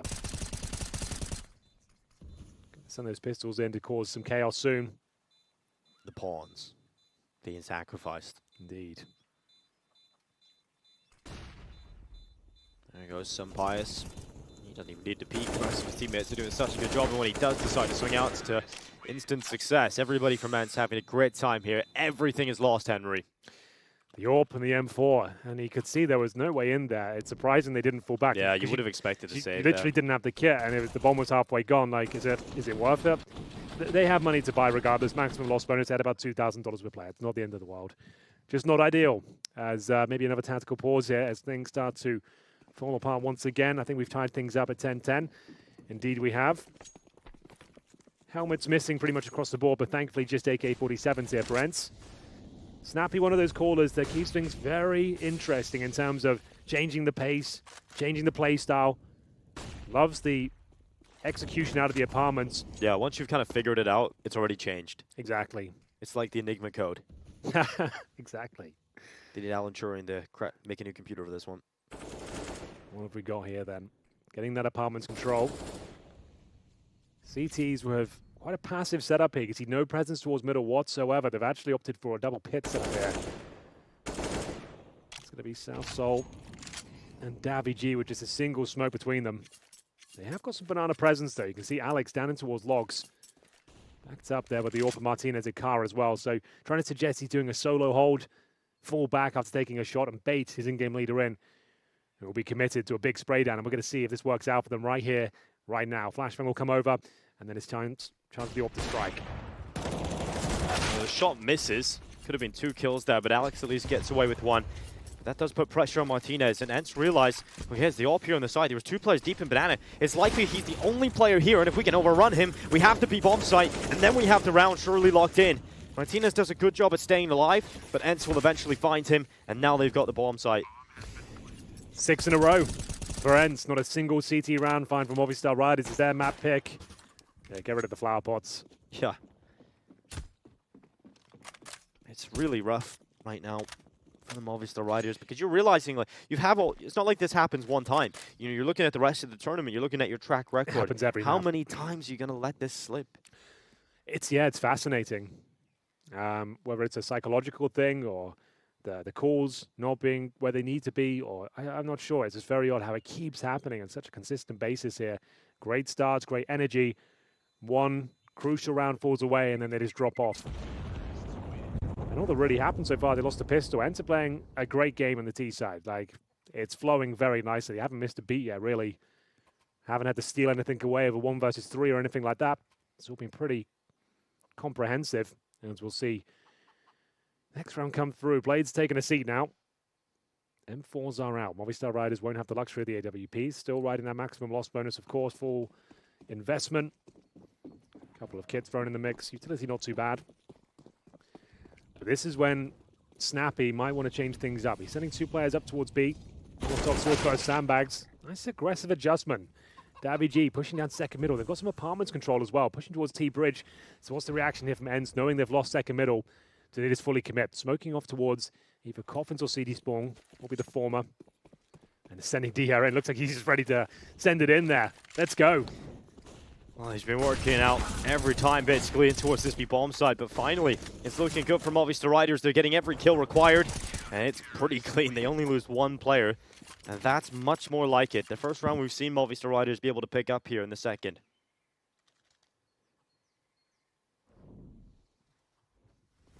This is daviG, let off the leash, gets aggressive, catches Henu. It's difficult to make those sort of calls as well when you're in these huge deficits. You don't want to be the one taking the risk and going down first, but sometimes you've got to. Yeah, desperate times call for desperate measures. Play for the win.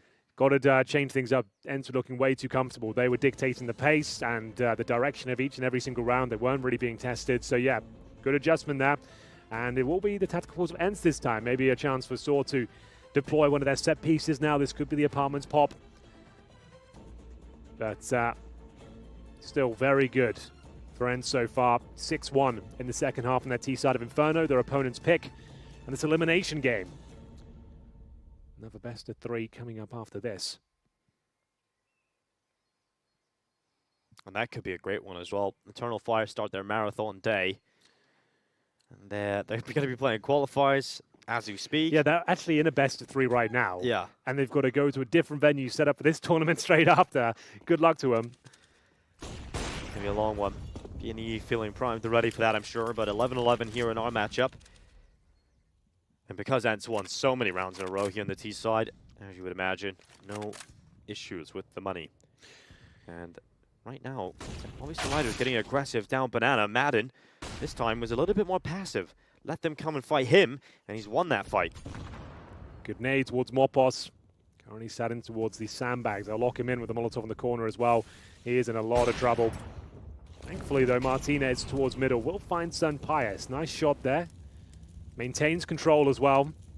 Those are on the back foot here somewhat, so he'll towards Arch. And here comes the apartments play here. So nothing towards B. They've completely sacrificed that side of the map. You can see the CT is very aware of it. And Martinez, aggressive, of course, trying to stay alive here. Good smoke. Might just try and get the hell out of here.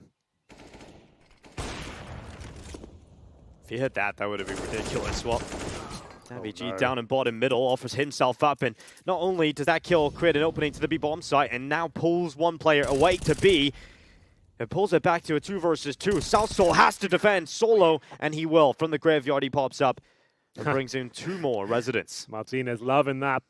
Big performance from him. Had to maintain control of middle, and he certainly does.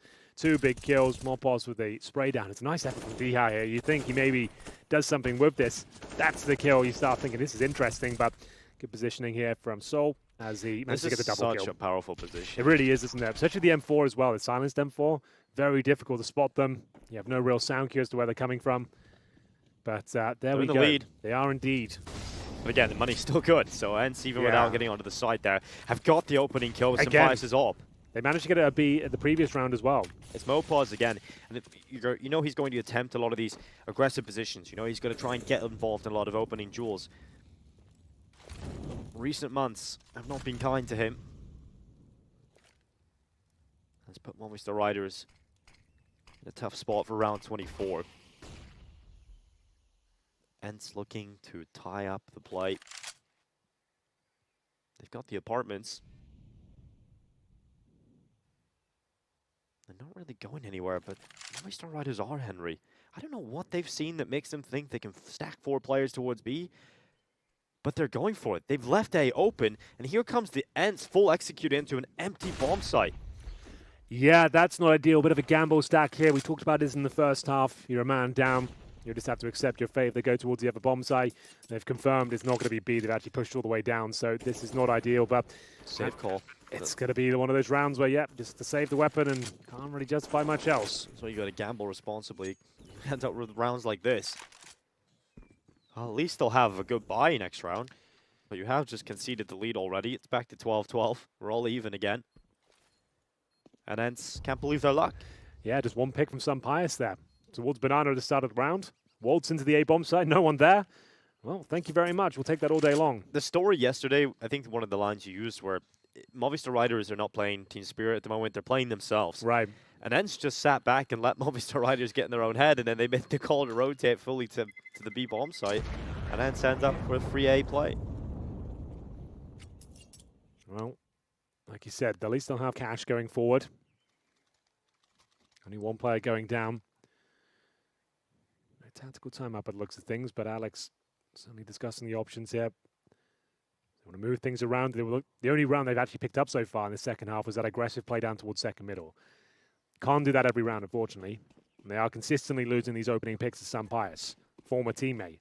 They've gone for a double AWP setup. Morpos will try and take this towards B, presumably. Grenades down. Nothing connecting just yet, and a bit more on the front foot, the CTC. You can see them actually posting up the AWP at the end of the apartments. Teammate watching towards the balcony, but Molotov out. This makes things a little bit more difficult for them. You can also flash off this position as well. But they've actually got in the balcony. This might be overlooked. He could swing here. Oh, no. Henu goes a little bit too wide. Martinez's crosshair wasn't there. And Henu beats the Opera in the duel. And he does a great job of staying alive as well. He doesn't give his life up, but Madden and Diha, two of the strongest hitters here for ENCE, have been knocked out by Davidji's swing. Davidji does not go down, so it's still a 4 versus 3. Henu finally swings out of the apartments. His teammates trying to take away the pit player's life, and they will do that. And they're starting to line up. Henu gives the smoke out towards Moto. The CTs are going to have to respect that, but they've got the advantage in this retake. Henu could have gone for the double kill there, but self-preservation instead, drops the smoke, buys some time for the plant. This is still possible, but he'll have to do the heavy lifting. Snappy just doesn't have the HP to get involved. Henu, a passive angle, watching for the walk-on towards the side. Decide to take the swing. You can get one of these kills and stay alive. They're really onto something with the bomb ticking at some pace now. Smoke to avert his vision, and now he has to find 2 more. Well, here we go, Henu. Top fragger here for ENCE. Can he pull off a big clutch for them? The time is ticking. And unfortunately, Henu gets caught in position there. Alex's rifle good enough to get the job done. And it's Movistar Riders who picked the round up. One more kill would have done it there. The low HP player as well. One stray bullet. Close. Yeah, very close. Unfortunate for him. He's had a great showing here on Inferno so far. That opening kill as well towards the apartments. What a round that would have been for him. But unable to close things out. Would have been a huge clutch, but there will be Movistar Riders gaining the lead once again. But still, another strong buy from ENCE, of course, available. There's only 4 players. This could be the aggressive play towards second middle again. It worked before. Oh, it is. Here we go, same strap. See if they can make it work. Mopos has got the opening pick this time on some Pius. Retreat. Get out of there. Drop back, but Mopos doesn't often follow that mentality. Luckily, Martinez elsewhere has continued to get advantages here from Movistar Riders. ENCE are down to 3 players with a minute and 30 seconds still left on this clock. They're going to be going back to Banana, but Movistar Riders have now fallen back into a more recessive setup, playing one in the graveyard, one on the A side. It's a setup we've seen them before. And over towards the B bomb site, it's the Coffins rifle AWP combo. It's a very good round at the moment for Movistar Riders. It would take a big mistake here or great execute from ENCE. And luckily, they've got a lot of utility here, Henry. They've got the smokes required. Molotov and new boxes as well. Currently boosted up. Ready now, here is the execution. Smoke towards Spawn, Molotov's coming through. Here come the flashes, and Snappy actually burns away. Alex here, huge kill. And they've got the man advantage. And look at the HP. You can't even justify thinking about this one. It's over. They just cleared the 2 B players out with utility. Yeah, you didn't even have to see him. Just burn him away with the flashbang molly combo. Oh, that's the problem.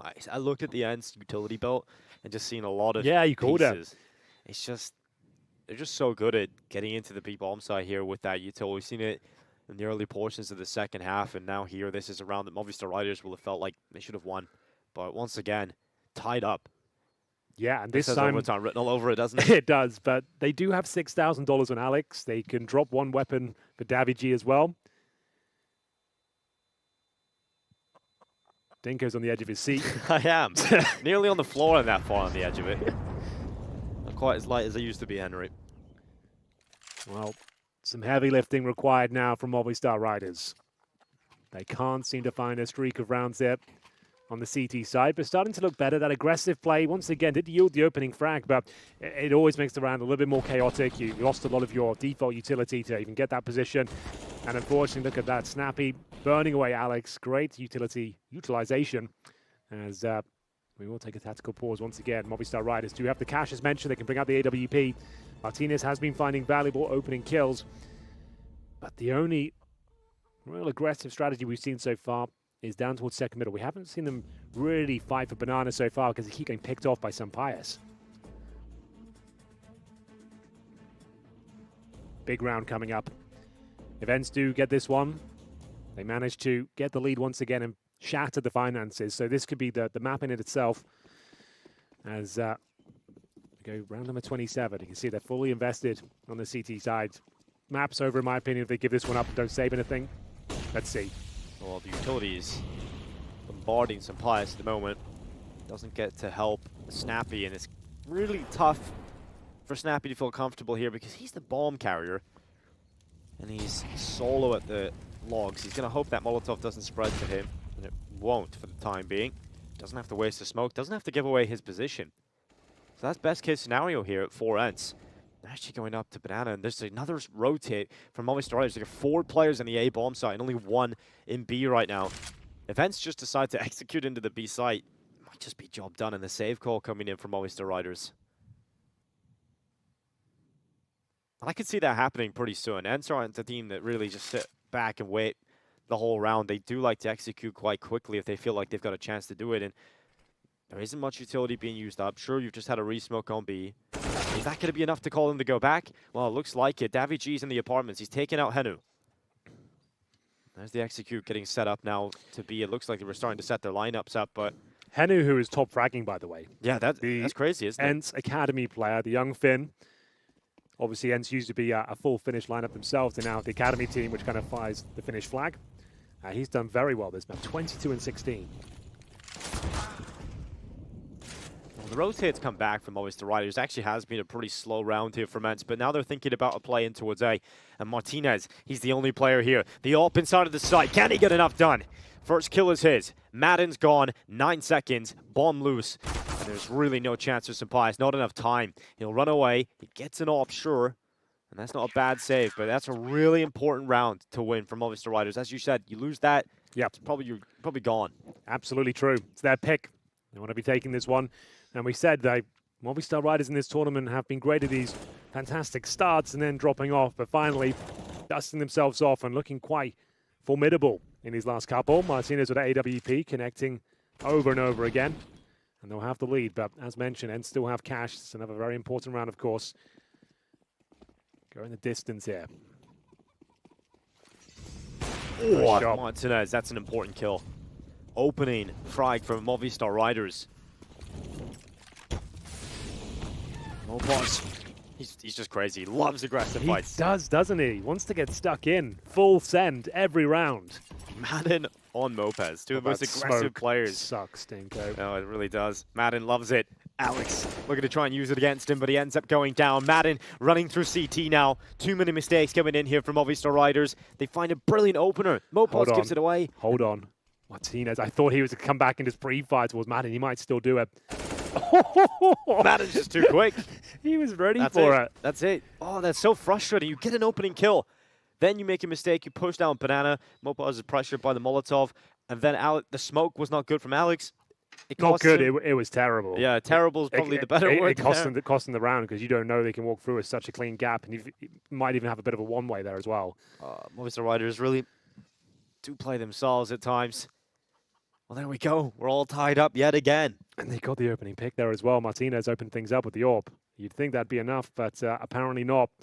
14-14, loss bonus, not at an amazing level for them with this back and forth affair we've had so far. They saved 2 M4s and some reasonable utility with some kits as well, so not the best situation. They've taken a lot of tactical timeouts as well. Maybe they have one more. It's probably the time to drop it. But Alex looking a little flustered there. Yeah, I mean, it's frustrating. Especially opening pick as well, and a key player. Madden. This is the play here. What? Yeah, you're right. There's the smoke. Give him an inch, he'll take a mile. Madden gets the job done, and they have to reinvest with, it's not too bad, but a couple of compromises, of course. The FAMAS MP9 and some bias challenging towards the banana corner here. We flashed off in a second. Nades coming in from half wall. Flash. Well, they're using some bias as the key in this round. Looking to unlock it. There's some re-aggression coming in. Oh, here they come. Missed shot. Bias goes back again, though. Around the side of the half vault. Alex was not expecting the second repeat from the AWPer, and it's drawn it right back.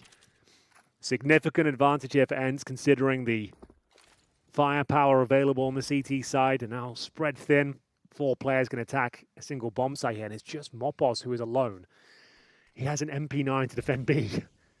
Good luck, my friend. That is definitely the tool you want for this He's got one single flash and the MP9 defend off a full B execution, which could be coming in. They're setting up Molotovs as well. So smoking towards spawn. Well, he's gone to first oranges. You got to feel for him here. He is about to get absolutely wrecked. There's the flash he's got. He bounces it off the first oranges. It doesn't really do a whole lot. You might consider the save again here, boys. Off you go. Goodbye. Farewell. That's going to be map points. Yeah, map point conceded against the Movistar Riders after such a strong first half, into a position where it even looked like they recovered it after the comeback had come through. It looked like they had key opportunities to win this still. Yeah, bear in mind they were 10-5 up, right? So not looking too positive now. This will be another crushing defeat if it does go that way. Can still play for overtime. But once again, saving here as the B bomb site crumbles once more. Key factor as well. It is, of course, the map pick of the Movistar Riders coming into this one. Well, Southall at least survives. Doesn't go down to Snappy. I believe it's close. Mirage next, right, as well. So that'll certainly suit the play style of Snappy with the stand-in. Yeah, Mopos and his aggression, that'll be fun. But here we go. Well, map point, I hope they saved everything now. There was a lot of shots, and they were getting pretty close to the T apartments. If you lose one of those rifles, we don't know, unfortunately, we know they go TV here, but if one of these rifles went down in the late round, that's a disaster. Looks like we're all good. Got to buy for masses, for my, and an MP9.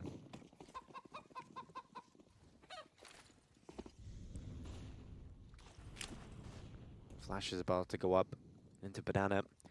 Some Pies is holding, waiting for Movistar Riders' mistake to open up the round. Movistar Riders a more passive CT setup. The only real advanced position was the apartments there with South Seoul. No kills yet for either team. Not yet, but that's all about to change, I'm sure. Looking for an A play this time, ENCE. Yeah, you're right. This is the pick, surely. They haven't really flirted with the idea of going A too much. They found so much success towards the B side of the map, but everyone's here this time. Smokes will be deployed momentarily, focusing towards short by the looks of things, but time will tell. Trying to flash out towards the trash position. No one there. And in terms of defense, Davy G holding with the M4 towards Library. Smoke's starting to be deployed now towards Arch. The bomb site itself as Madden, the danger man, start to encroach in their position. He snuck in towards the arch as well. They might have slowed things down, pumped the brakes. Well, he'll see what he can do. There's a push down banana coming in from Opals. Of course there is, but if he's quick about this. But Alex is going to fall to Madden. Now Madden's going to go back into the library, and this will actually pull Mopaz back because he's worried now that they can go B, and that leaves a weakness. There's no flank anymore, and Henu's caught Salso on the balcony. It's a perfect round to close this. Surely now for ENCE. All the kills from Madden, just Mopaz left. He's coming back up middle with a 1v4 on his hands.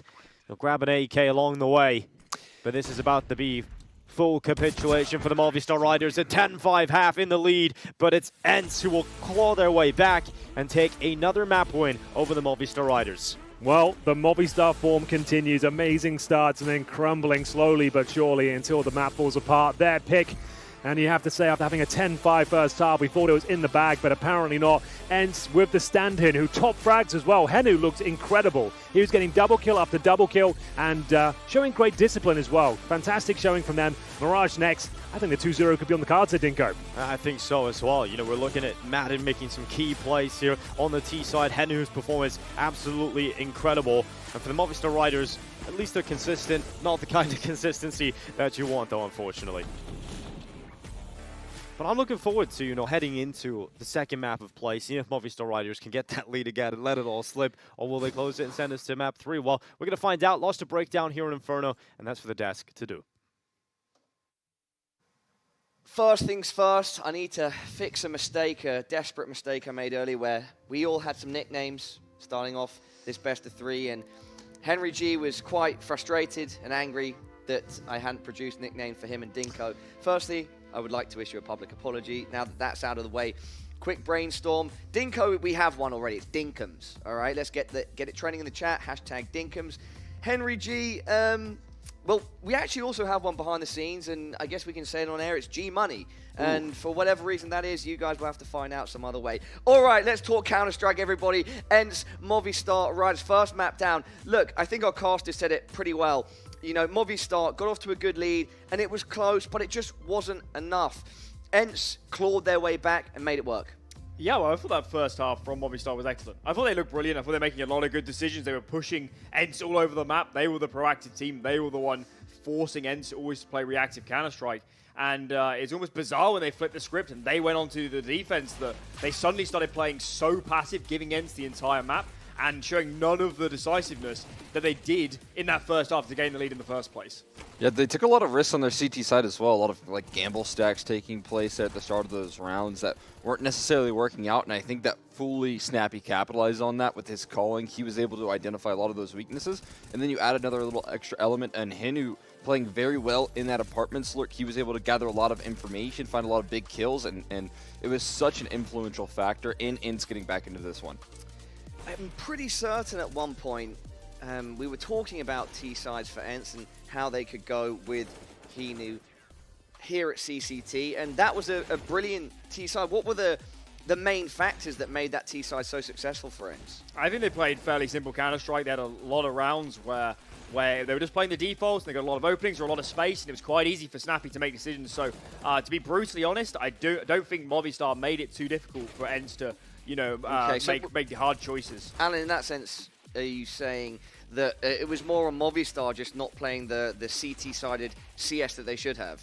Maybe. I mean, it felt like such a passive CT half. You'll see in the replays in a lot of these rounds that it's going 5-on-5 late and ENCE are just executing into a site. And what made Movistar so brilliant in that victory over Spirit is they made Spirit so unbelievably uncomfortable, so hard to make calls, so hard to know where to go, and they were taking a lot of risks on their CD side, especially on Mirage yesterday. So, I don't know, it just didn't look like the Movistar that we've seen in their winning games. Yeah, and in fact, going back to that game you just referenced against Spirit, Cole, maybe you can speak on this. What wasn't the issue on Overpass for Movistars where they got that big lead is that they stopped being as creative, taking calculated risks, and then, yeah, Spirit caught back. Of course, Movistars went on to win, but did we see a bit of that here where Movistar should have kept trying to push the pace and use some more exciting or adventurous styles of play?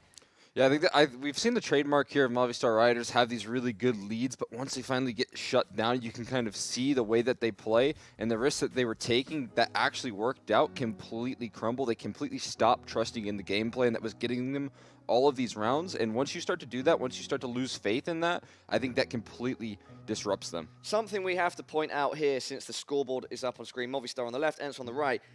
If ENCE can get away with winning 16-14 when Snappy's only producing 10 frags, I mean, that spells very well for them, because Snappy sometimes can add some extra fragging power to the table, but, you know, sometimes he has those IGL performances where a lot of micromanagement, he's not necessarily getting high up there on the scoreboard.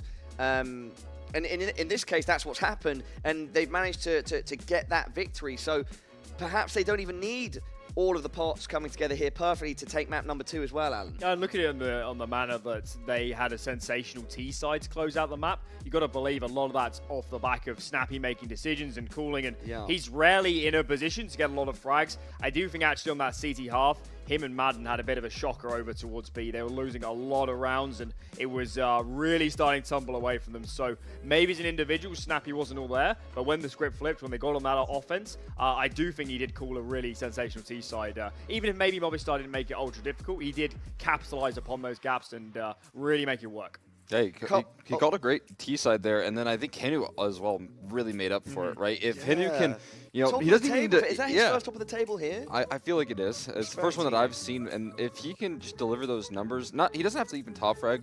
Maybe Snappy can take some of that weight off his shoulders there with increased performance from him, but he stepped up to the plate big time when Snappy kind of dropped off in that CT side. He was finding big multi-kills for the little rounds that they did win as well. So, yeah, a lot of credit to him picking up the pace. Guys, let's look ahead to Mirage briefly before we go on to a break. So Inferno was Movistar's pick.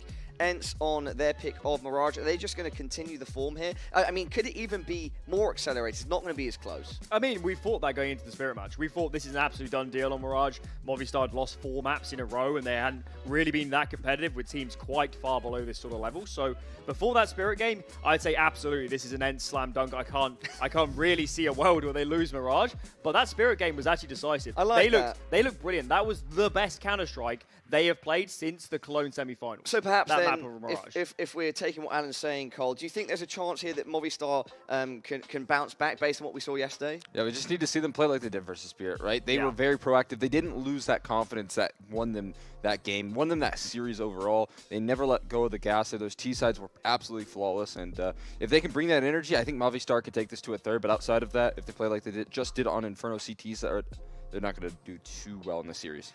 The question is, right, can Movistar do what they did yesterday and bounce back? We will be finding out very shortly when we get to see Mirage between ENCE and Movistar Riders. I have a very complicated job, but I love simple things so much. One move, one push.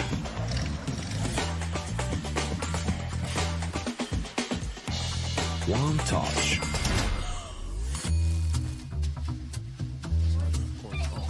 One love. One click.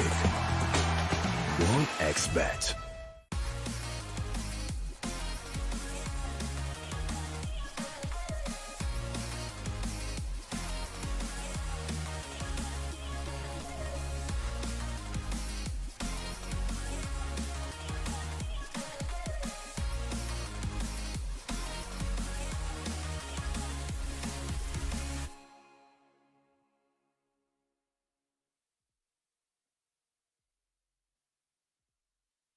Tired of boring case openings? Do you always get only cheap skins? The Hellcase website has tons of options to upgrade your inventory. It's up to you to participate in giveaways, events, or compete with other players in opening cases. Hellcase, your world of expensive skins.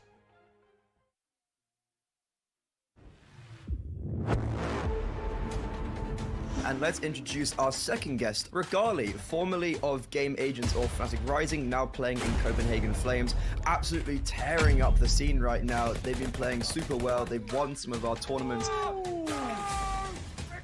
hello everybody watching this. You guys are playing an obscene amount of games. Trained a lot, we practiced a lot. Were you a bit worried after you joined? And He was one of the main reasons I really wanted to join Copenhagen Flames. Right now I became strong with rifle as well. the thing is, it sounds like you're continuing to expand your game. We are playing way better in officials. How do you find time to practice? You guys have obviously been placing super highly in these events consistently now.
Welcome back, everybody, to the CCT. We're here for the Central European Malta Finals, Henry. We are indeed. And what a tournament it's been so far. Ups and downs and lots of excitement throughout the journey. But right now, we're going to the second map. It is going to be Mirage between Movistar Riders and ENCE. ENCE picking up the pick of the Spaniards. And great game. It went the full distance. We didn't quite get overtime. But again, Movistar Riders, a fantastic start. And then kind of just fading off towards the end. Yeah, and unfortunately, that's been the story for the Movistar Riders throughout this entire event, right? They start strong, they get big leads, and it all falls apart. But we're here on Mirage. You mentioned during the break to me, Henry, this is a puggy map for ENCE's individuals.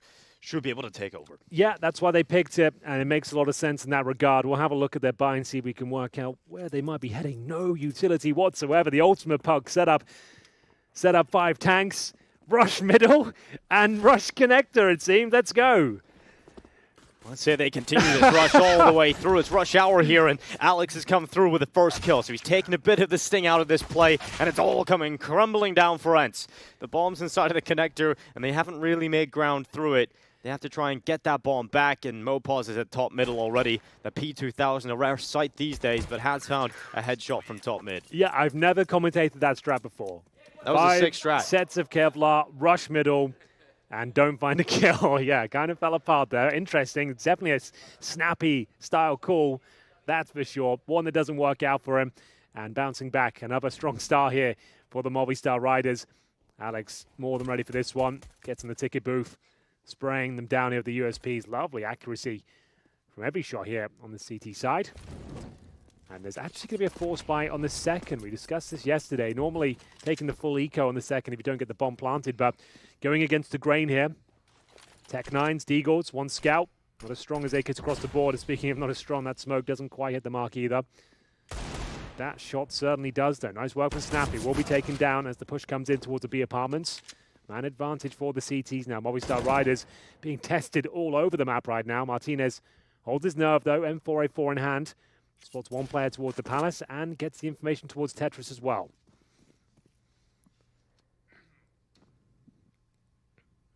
Martinez moving forward to clear out the sandwich, sees the barrel of Diha, claims his life, and now focuses up towards Palace, where if he wants to hold, he would eventually find Hanu waiting behind. Madden's coming back through spawn to join his teammate in the last-ditch effort to try and get through this A-bomb site. And Hanu exits Palace. Madden comes up the ramp. And Martinez is just going to hold his position at the triple box to swing out. Madden to the headshot. Maybe there's still something in this for ENCE. The flank's coming back, and they're reading that, it looked like, for a moment at least. Yeah, MOPOS will potentially find Madden here. Yeah, he doesn't get the information, but still a strong flank with 30 seconds left. They're taking an educated guess. It's going to be an A finish. They're both in towards Palace now. Madden and Hanu. No utility, unfortunately. Madden can get a kill with a scout early towards CT spawn, but they're giving nothing away. They're going to force the plant before they even swing here. Very smart. As soon as they hit that plant, they'll come in together. Time ticking away now. Almost no chance it, friends. It would take something ungodly at this stage as they go for the plant. It's just the bomb plant you're hoping you can actually steal away here, and nearly getting it down. MOPOS comes in, I think in the last second there, stops that bomb plant, so that flank really does prove fruitful. And it's all about the rounds coming up now for ENCE, once they get the guns out. They did play this against Spirit in that wacky game that went all the way to the 4 a.m.s of the night, and they were able to come through with an overtime win in that game, and it was Diha who was playing like an absolute beast. You remember the Diha rounds, Henry? You called a lot of them. They were a lot of fun. He's a great player. Gets stronger and stronger every series, it seems, but that was the force buy in the previous, so it has to be a slight investment here. Just Eagles, pretty much. Going to buy the AKs into the next round, focusing towards B this time, but not before taking a grenade to the face. Bomb towards the B apartments as well. MOPOS getting up high, ready to challenge here. Drops the smoke. Buying some time here. His teammate, Sassol, still towards short. M4s here, though, when you force the issue, they can just sit back, hold the crossfires. Flashbang there to enable them to just peek in towards the B apartments once again. Nice defensive hold here. Don't want to give anything away as they spot one, committing towards B now. Let's see if Sassol has anything for us. He's going to hop up on top of the van, swings into the apartments. And a good pick on Diha. Sees the second player there. It's the in-game leader of Snappy. But it's still going to be a slow approach round here. ENCE just seeing if they can work any fights, but none of them are going their way. Every single kill this round has gone Movistar Riders' way, and they continue to do so until this point. Henu gets at least something for ENCE, but there we go. That's all the pistols out of the way. They're going to get into the rifles. Well, the strong start for Movistar Riders, as expected, does come through. CT side looking good. Blade always wants to commend his team, make sure they're feeling good. Give them a nice shoulder rub. And indeed, the guns do come through. Round 4, ENCE looking to post their first. Concessions to be made. Sampaius has the AWP, but no helmet, no utility whatsoever, making him very vulnerable to the M4s here. Straight down towards connector for Davig, trying to look over it. Did have a player down towards bottom and middle there. Martinez currently holding CT spawn as they smoke off towards Palace. Bit of a B-lean here from ENCE so far. No real commitment just yet. Still have plenty of options. They recover the bomb. And just discussing their options here. Madden starting to creep over towards B. Thinking better of it. Just gonna leave a smoke first. So it looks like to be a B execution. Yeah, and what do we got here on the CT side to deal with that? Right now, Mopaz is over there with Salsol. Not a lot of utility here for Salsol, just the one flash. Maybe he can flash Mopaz's peak. There's that flash used up. Got the Sindera here still. That can buy some time as we head under 1 minute. They're leaving a player. Salsol's actually leaving B and going elsewhere. Here come the smokes.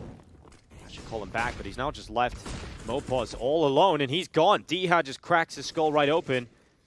I think you have to save. You have to at this point. We've seen Movistar Riders make a few of these calls over on Inferno that didn't go their way, where they would late round just feel like they've got a tell or a read and then gamble stack and it just be the wrong play. Well, it's not the end of the world. They have 4 players alive here. Like sometimes taking an educated guess, a bit of a risk, can pay off. This time it didn't.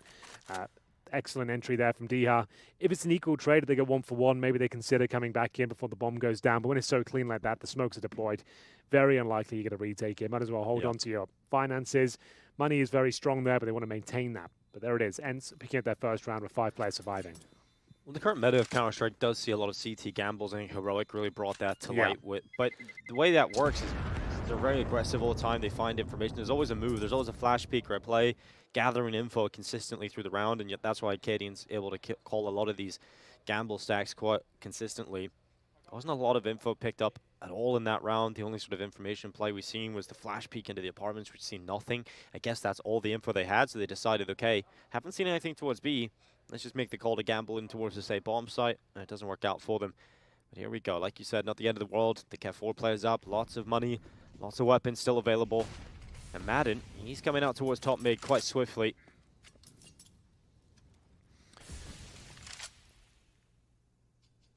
Default spread for ENCE at the beginning of round 5. As you would expect a Mirage, a map that's almost been solved, I would say. Every team has a very similar playstyle.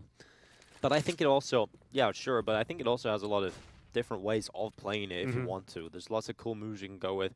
I'm not a Mirage hater. I know a lot of people. I am. I don't mind commentating. I just don't like playing it. Yeah, fair enough.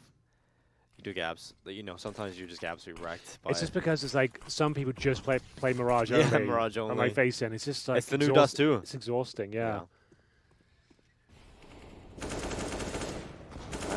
He's down in mid, rattling some shots through the connector. They've got the mid control, and that's generally the first step in the default, is to get this mid control going your way.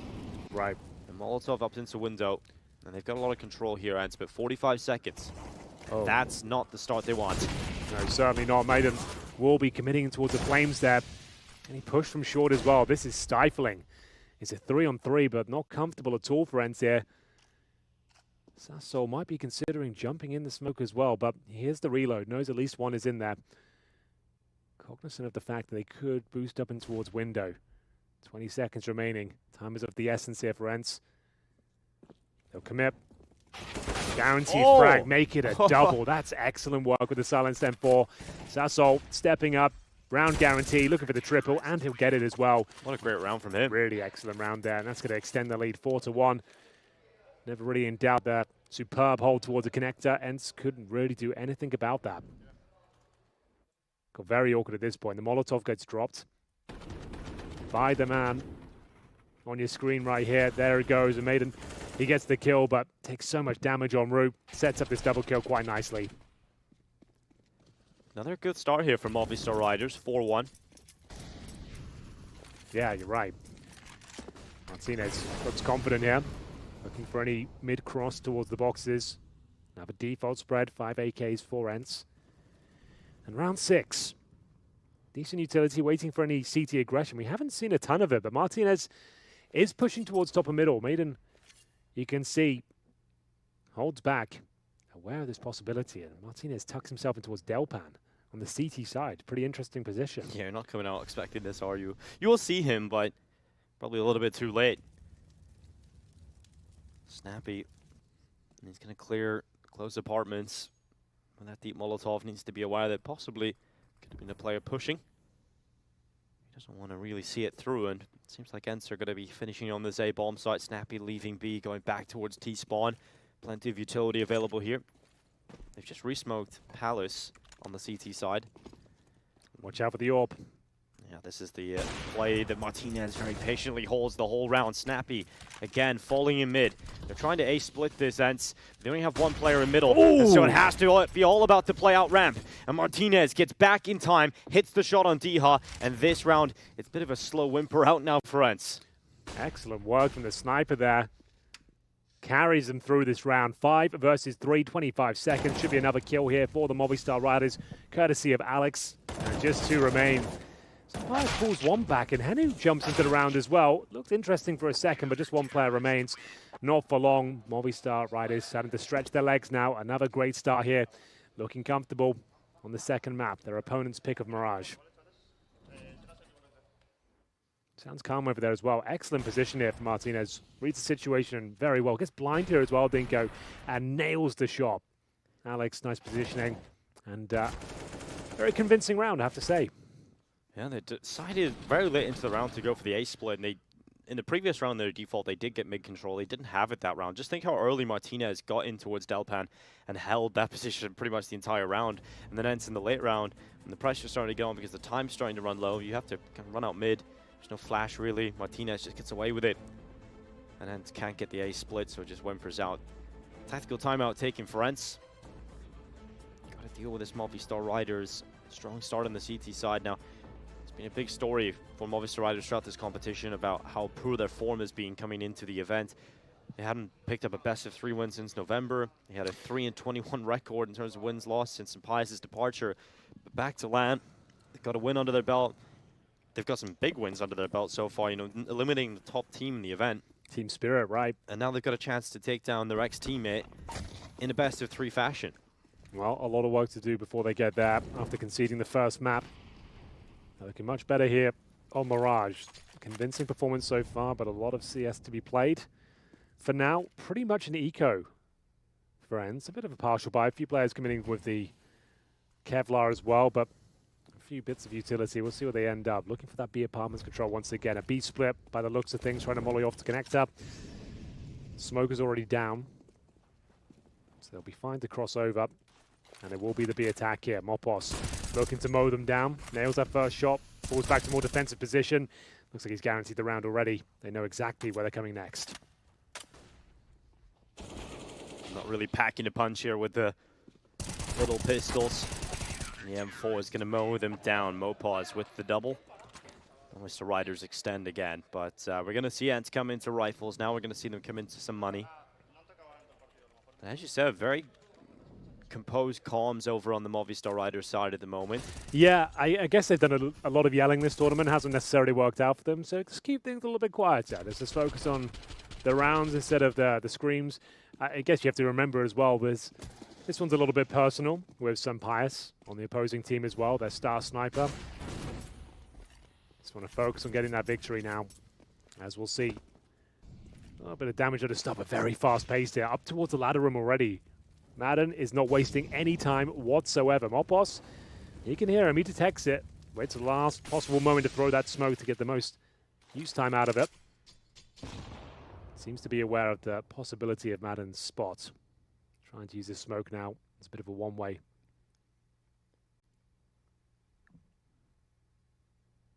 Well, Mopos doesn't want to risk it on that smoke fadeaway. Just maintains his control at short. What do we got here for ENCE? I don't think we've really seen them get into a position where they're capable of executing into the bomb site yet. I mean, yeah, sure, given mid control quite a few times. Movistar Riders don't mind just letting them have it, but we've got to see a little X factor, a moment that actually gets them into the round. Often Madden can be that playmaker. Yeah, well, he's tried to get himself in a strong position. Hasn't made anything just yet, but see whether he can work his way up in towards the window room. Well, it looks like an A split again here, Henry. We'll see if they're able to collapse upon the defense. There's 3 players here right now for the CT side, and they haven't got through connector. They haven't been able to get snappy beyond this corner. How many times have we seen Alex win that exact fight? And now the bomb is down in connector again. 28 seconds left for ENCE. They've got to recover the bomb, and they've got to get into the A site. And as I mentioned, 3 players here. They've taken out Alex first, but there's still 2 more to find. Straight up wallbang there from Madden. Bomb to be planted. There is a CT on the side, though. Bear in mind, he will be the snake in the grass. And once again, Movistar Riders pulling this one back. 8 seconds remaining. Unless they get a quick plant. I don't think there's a chance there. And he will deny the plant and indeed pick up the round. 7-1 now. ENCE, you're dead on. That connected position, they're getting absolutely wrecked by Alex. They managed to take him down eventually with the wallbang, but then it's a scramble towards the bomb, so they lost so much time in that procedure. You can see it's pretty standard stuff, and the fact the bomb goes down, there's the wallbang. And Sasol, great positioning here. You can see the time, 10 seconds remaining. They haven't got time to check that. And the backstab comes in as well.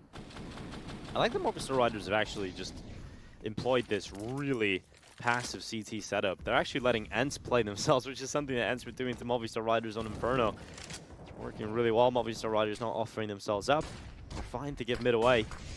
Martinez blocks the smokes. There's a gap for him to play with. He hits the shot. There's not enough damage done onto some players. The leg shot lands.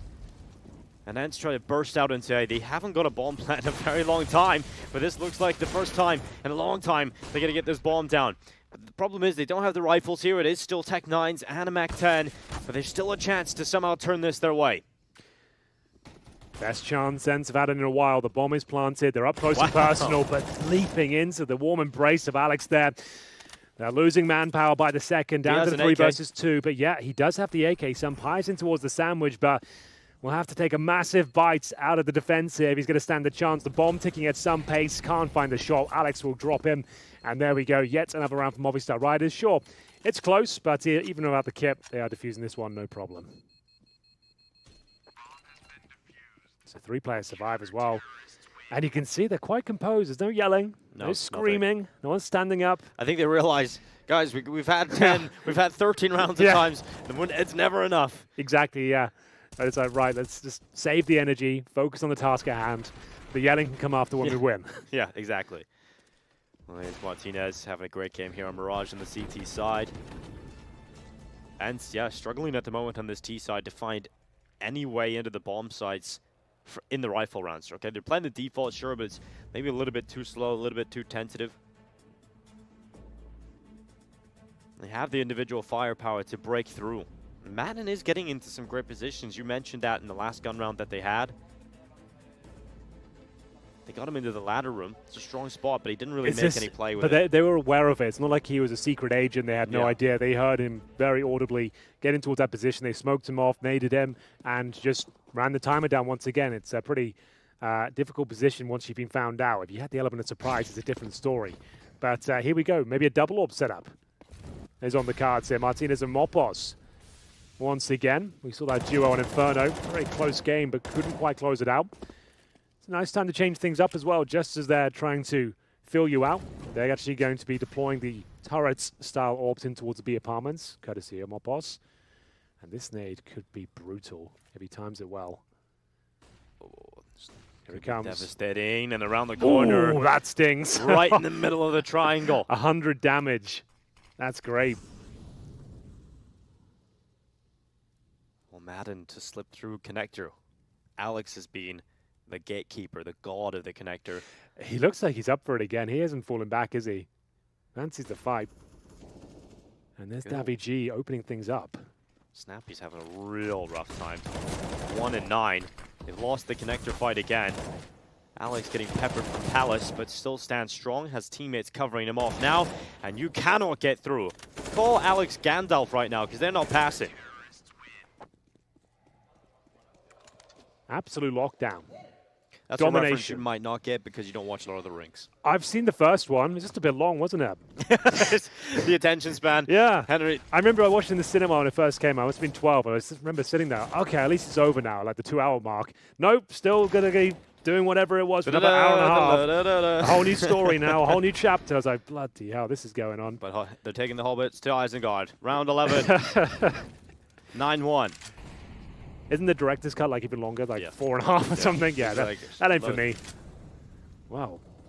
That isn't for Madden either, apparently. We're looking for double digits here. This is looking way too easy. Another freebie. What is going on, Adam? ENCE have decided to not turn up really here on the T side. Movistar Riders, 10 rounds to be locked in. Snappy and Henu, well, they're not going to be able to do much at all here. I don't really have too many answers for you, Henry. This ENCE have not been able to get kills. There's just no kills coming through, and there's the shouting now starting to come through. Be careful. 10 rounds usually is the point where it all goes wrong. But ENCE, you've got so many strong individuals, but yet they aren't winning a lot of these fights. You know, Snappy just got a second kill of the game. Didn't really matter. You know, he's losing so many fights in the connector. Madden's lost a lot of them.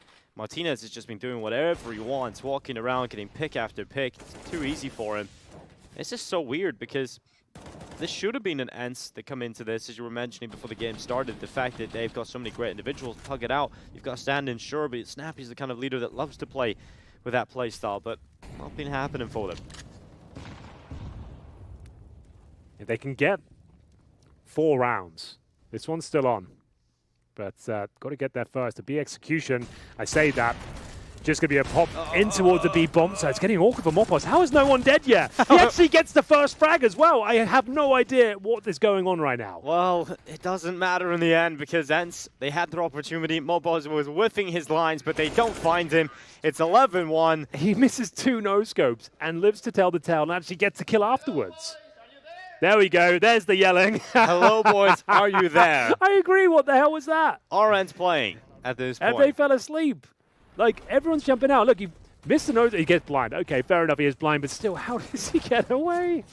No one pounces on him, and it's a really awkward one. No plant. No success in that round whatsoever. That one hurts. That one hurts a lot. Oh, well. Double orb setup still remains. 11-4 still possible. That's true, actually. If you can find 11-4, who knows what could happen.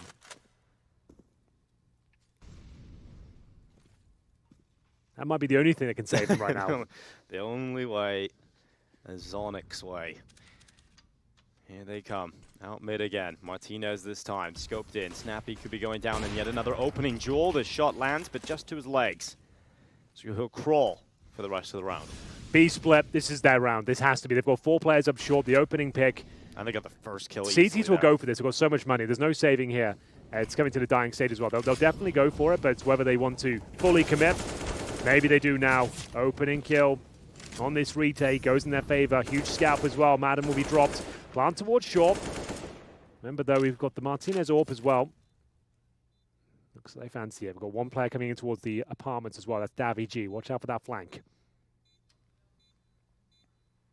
Also, speaking of flanks, Snappy coming in from the market. Henu and Diha hold.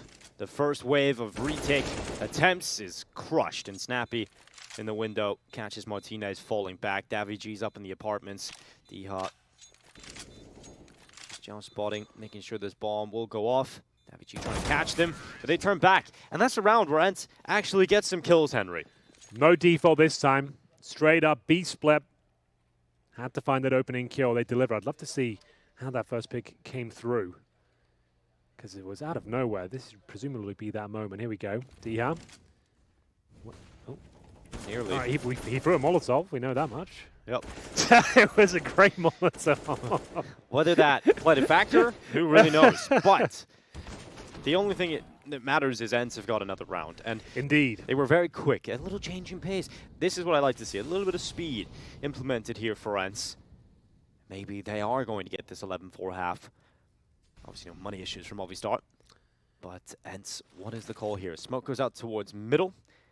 And I'll bounce a few times in the window room and eventually pop perfectly. Yeah, it's a nice one. quick out mid this time. Snappy not going Suggests to be an taking A damage. split, considering he's throwing that from the A ramp. His teammates are there. There's a Sampai's kill. It absolutely is. Good response, though. Flashbang comes through, needs to capitalize here. daviG making a bit of a meal of it, but he finishes his dinner. As we go back to a 3-on-3, Snappy finally finding some impact here, and back and forth we go. Martinez cowering on the bomb side, waiting for the rotations, and he might just find them as well because his teammate has arrived in the nick of time. 3-on-2 in their favor, trying to avoid that 11-4 scoreline if possible. 55 seconds, been very fast-paced from ENCE after conceding so many rounds in a row. All down to Snappy here. Oh, that's the moment, and he converts it. That's huge. Oh, that is massive. But MOPOS, he's got the bomb on the flank. Henry's watching it. Snappy's aware of this possibility. MOPOS has pulled this flank off so many times, but Snappy beats him in the battle. Okay, a very weird round, but an entertaining one nonetheless. Some claps going around there. I'm sure that's a sarcastic clap, to be honest. Didn't look happy with it. I love how they actually shout, "Where are you guys?" and then they've won every round since. Exactly. As soon as you got involved with the yelling, it all starts to fall apart. Never yell. Never It's yell, not worth it. Riders. Yeah. Let's stop the yelling now. Good backstab there from Adam. Getting through the murder hole. Snappy, I thought he missed his opportunity there to find that shot, but made up for it. Final round of the first half. You know what this means. Get 11-4 in the chat, please. Let's get it trending. Let's get everyone mentioning it. Manifest the scoreline. Let's make this happen. Smoke down towards connector and window. B-split looking like they again, Dinko. They're just calling set pieces off the bat now. Snappy's had enough. He has got a very unique flair in his calls. And that's the opportunity. Sampai's can't deliver lots of damage. It's about a kill, though, Dingo. He's done 100 damage there, so it might be enough to bring them the round. There we go. All the kills, all just coming in. ENCE have just suddenly rebooted, refreshed. I think Movistar Riders maybe woke them up with the screams, and now they're coming in and just dominating on the individual front. Now, this is where ENCE should have been doing this the whole game, really. I think some of the quicker plays would have probably favored them. They went for the slow defaults. It just didn't work. They changed it up. They get desperate, and they just got so much firepower. It's working out for them. A 2v4 to try and close this half. You've got to go for it if you're the Movistar Riders. Madden's locked in. daviG sees him, does some damage, and finishes off his prey. And now it is just Martinez. He's got to do something here. Last round, he's picking off players, padding his stats, but he even realizes it's not happening. 11-4. It's happened here, Henry. 4 rounds for ENCE on the T side. We did it, chap. We made it happen. You at home, you're responsible for this. Well done. You did it. This is your scoreline. Tick 1 accomplishment off for the day. And now, let's see where this one leads. And we've said it so many times, Dinko. We'll reiterate the narrative one more time. Movistar Riders, throughout this tournament, fantastic starts. Electrifying performances in the first half. We move into the second, and things start to fall apart. Slowly but surely, they unravel at the seams, and this is the perfect setup for that to happen once again. If Movistar Riders throw this one away, they need to go and get a first aid course booked immediately so everybody can learn the Heimlich maneuver, the stop the choking, and just patch things up. Because 11-4, you're in such a good position to stay in this tournament. Do you think any of the players, like jokes aside, they see the 11-4 scoreline and they're like superstitious a little bit and they're like, oh, guys, I don't want to mention it. Players are superstitious. I mean, some players turn up in the same clothes they wore the day before they get a win. I was hearing about that. I heard a Katowice interview. Someone was saying they turn up in the same underwear. I was like, bro, that doesn't sound healthy. That sounds like your body's not going to enjoy that. It during the documentary as well. Yeah, I think that's where I saw it, maybe. Yeah, and they're turning up in the same underwear. That's not a good idea, I would tell you that much. It's not. I hope they turn it inside out, you know. There's a reason you're supposed to change the underwear daily. But what? Wait, really? Yeah. You don't just pack one I'll pair, explain it to you after this. We'll get into that. All right, pistol round. Big one, of course. As we see aggression from the CT side. Henry looking to get stuck in with Snappy here towards middle. D-Hell will back them up, but it's an A execution. Smoke's already down. A tactical approach here. D-Hell repositions now, looking to spam, and he actually gets one blind through the smoke. Headshot, and now they will ascend towards the bomb site. Can they get the plant through? They're going towards CT spawn. Great call here. Sampai's has been dropped. Yeah, you often see a lot of teams equip this pistol round where it's all about taking CT control. You plant here, and you have a good post plant in spawn. It's difficult to break this one up on the CT side on the retake. And you don't have any utility, which they don't. So they're going to have to just fight. daviG's won that battle in CT spawn. It's looking good here for Movistar Riders. Madden's got another kill. If he gets South Soul, it should be good for the round, but it's not to be. And Alex just tracks around the backside. Movistar Riders win the pistol. But they did concede. The plant. Indeed. Well, As was, they've got so much extra cash here on the side of Movistar Riders. You got bomb plant, you got all the kills needed, you got the round win. This is the best case scenario. Yeah, you're dead on, but we'll see what ENCE have up their sleeve. They are going to force buy back in response. I don't mind it. They do need a bit of a miracle round here. The Desert Eagles will be brought through, and a bit of a B lean here with the bomb there as well. In terms of the CT setup, they only have one player towards the side of the map. That's going to be Snappy, who hasn't had the best performance so far, but he is starting to pick it up. He's actually joined his teammates. You can see they've got a scoreline of 8-7-7-7-7. So, yeah, I can't really say he's the one who's not performing. He's right up there with the rest of his teammates. But he will be alone for now. We have got a bit of backup now from Dihad towards the window. And here's actually the prime spot. What? That's ridiculous. Mopod just flying through the sky. Is able to take Hanu out. There's nothing you can really do about that one, Hanu. That's a bit unfortunate. Dihad gets cleared out, and the B hit has a lot of focus, and it's worked very well here for Movistar Riders. No forced buy shenanigans, so 13 rounds. It's been an unlucky number for Movistar throughout this tournament. And yeah, he's got a good headshot here on Madden, and we'll close it out. 13-4. They've had 3 away. Yesterday's blunder was 13-5, right? So we'll see if they can go one step further. They should be closing this one out. There should be no way they give this one up. It's looking so good. No That's the force buy, remember, right? Yep. So now that's another round, guaranteed. So you're 13-4 up, presumably 14-4. And we should be moving on to Nuke to close things out. Where we've already seen this matchup be played, where it was... ENCE had the upper hand pretty convincingly. 16-11 in favor of ENCE, indeed. So, like I said, an eco, but one that's getting a little complicated. They lose a player and get dinked in the process. Davy trying to fall back here.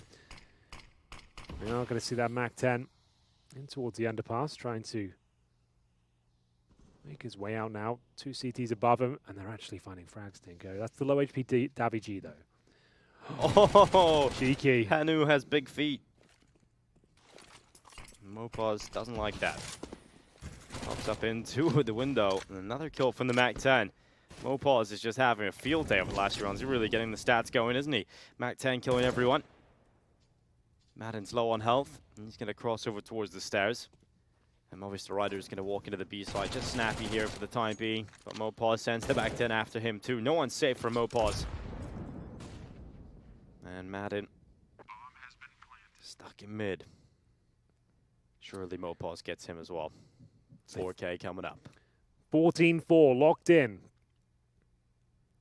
Couldn't really have a better scenario to close this one out, take us to a third. I think this would be the most convincing win we've seen or casted yet, Henry. Yeah, like I said, it's very rare for me to see a blowout. So we'll see if there's a few more twists and turns. This was the full eco at least. Madden will have the Galil and a couple of kills to his name. As they'll be looking to bring out the AWP, of course, in the hands of some Pious. So maybe Madden can drop that and use the Galil himself, just to keep the money nice and strong here, but they are running out of rounds. But on the CT side, they'll need to start stringing a lot together at this stage. Blade, he can't take another loss with this sort of scoreline. A lot on the line here. Elimination game. Big boot sticking out there. He goes to the same cobbler as you, Dinko. Yeah, I think he does. He definitely does. Blessing and a curse. Well, 14-4. 2 rounds away here for the Movistar Riders. What a story it would be if ENCE were able to come back into this. And yeah, the Dutch tilt, that's a film technique suggested. You know, to suggest to the audience that something might be up here. Something is uneasy. Is ominous situation is afoot, but let's see what can be done. A big round, of course. Looking for map points. Goes without saying that ENCE need this one. Their journey starts here for the comeback. Smokes down and frag given up. Sampayas offers himself up for free there. We got to kill him return. Pause does the same. And yeah. you know that's happening because there's a little light bulb behind exactly. the smoke. So if that makes a flicker, you know he's that. Salt. Good headshot on the rifle. We're down to just 2 players remaining here for ENCE. A buy round that really hasn't inspired us at all. The Movistar Riders looking good. 15 should be shortly locked in. Alex watching short. ENCE have to save. 15-4. Good work here from Movistar Riders. Well, it doesn't look like they'll be throwing this one away. That's something. I'm just shocked, really, that they've been able to destroy ENCE to this level I on guess Mirage. it just took ENCE a while to work out the playstyle that's going to work for them. Just to kind of reiterate, they are playing with stand in here. They're not going to have the full strat book. It's not going to be the clean, methodical team we're used to seeing. And they're running a lot of defaults. They're trying to work out the map, and they probably just don't have the same level of synergy they would with the full lineup. And until they started running those fast set pieces, they weren't really getting anything done at all, were they? So we'll see whether that's going to be a talking point on the desk. That's when they really started to step things up and post some rounds. Maybe if they've been doing that the whole half, who knows what they could have done with this. They just didn't give themselves enough runway after losing the pistol especially. And we will see them find map point. ENCE pretty much can guarantee this one's over, but they managed to save a couple of weapons there at least. 15-4. Like he said, that flickering light through the smoke enables DH to get one, but that's pretty much all they got. All for some Pius. Only get 7 kills, 17 deaths. No one's really showed up. They haven't got a single player on double digits, Dinko. Yeah, that's what I was saying in the first half. They just haven't actually turned up to the killing department. Yeah. Which usually ENCE are so good at, and it's kind of one of the most important features of Counter-Strike, getting some kills. Yeah, you can have the best strategies in the world, but if you're not finding any frags whatsoever, that doesn't really count for much. So, 3 maps locked in. It's just of course, matter whether they can actually do it cleanly here. Yeah. And sometimes this last round is the hardest to find, but Alex is going to make it a little bit easier by taking the first headshot. So they're 5 versus 4. Very high conversion rate on turning these over into round wins. They're going to come back over towards the A-bomb site. This is where Movistar Riders want to finish it, and there's not a single CT player in the site right now. This is looking good. It is looking good, isn't it? We'll see whether it's going to be enough, though. Flashbangs come through. 3 of them, in fact. This is brutal. Rotation's coming back for ENCE, but they're completely smoked off. There's no one playing in front of the smokes right now. MOPOZ can put the bomb down in front of Triple. His teammates are in the perfect post plants to dispel this. Supplies has been picked away by Martinez on the other side of things, and it's just really starting to crumble here for ENCE. D has come back in at least 1 kill, but a lot more needed to even think about a chance of getting back into this. And this is also available to the Movistar Riders, and Alex flanking mid. The bomb is actually planted for him late into this round. Salso is just going to stay up on Tetris. Snappy reads to Alex's position, and Madden's come in as well, and is down to a 2 versus 2. It's all about the time here for ENCE, and they're getting headshots, but what a way to close it! 1 bullet, 2 kills. Martinez sends them packing. Map number 3 is needed. Now you can start yelling, boys. That's the kind of performance we want to see from Movistar Riders. Reclaiming some of the glory of last year, looking strong as a team, not throwing away these huge advantages they find. 11-4 converts into a very clean win. That's more like it. This is looking like a Movistar Riders that could go all the way if they can keep this up. Yeah, considering their form coming into this event, considering their form since the summer last year, this Movistar Riders team came into this tournament with no expectations really on their shoulders. But they've been able to deliver. They've got better and better as the tournament has gone on. They've taken down the #1 seed. They could take down the 2nd-ranked team at this event. This could be a wonder run for the side of the Movistar Riders. No team is looking in championship form in this event. No one's looking like a clear favorite based on the performances we've seen, Henry. And bear in mind as well, that was the pick of ENCE, and they just got smacked about there. They didn't really turn up whatsoever. No one got to double digits there. That is mind-blowing to me. The fact you got so much firepower on this team, on their map, a Puggy-style map as well, they just got dominated. You know who always turns up? Paula. Oh, it's over yes, to you, he does. Mr. Paula. Take it away. Good throw.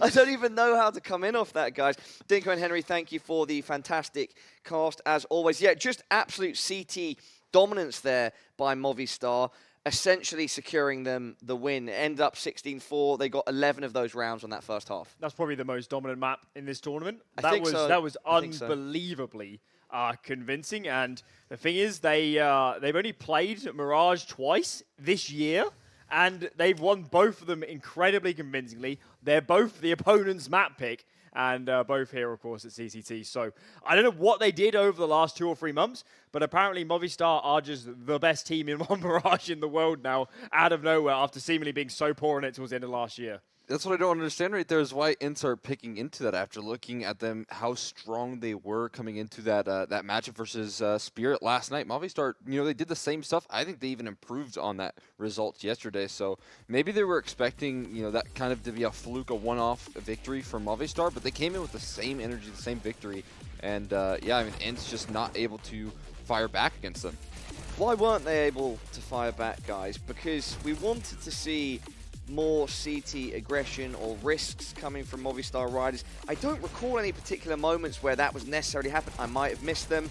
But what factors were there for Movistar Riders on that CT half that made it so dominant? I think they were taking risks. I think it was dynamic, but it wasn't crazy dynamic. It wasn't super aggressive. They also gave mid basically every round. But if you just watch through these replays, look at the number of times they were loading up one of the bomb sites with numbers, and that's because they've always got some information. They're reacting off the mid control from ENCE and taking space on the site into being in a good position. So Movistar played reactive Counter-Strike, played it really well, and Martinez was sensational on their CD side. He was everywhere. He was on the move. He was B, he was mid, he was over towards A, Alex over towards Connect as well. It was being an absolute force to be reckoned with and making those splits so difficult. So Movistar, it might not look like the most aggressive in their proactive Counter-Strike, but it really was hard for ENCE to find any gaps in that defense.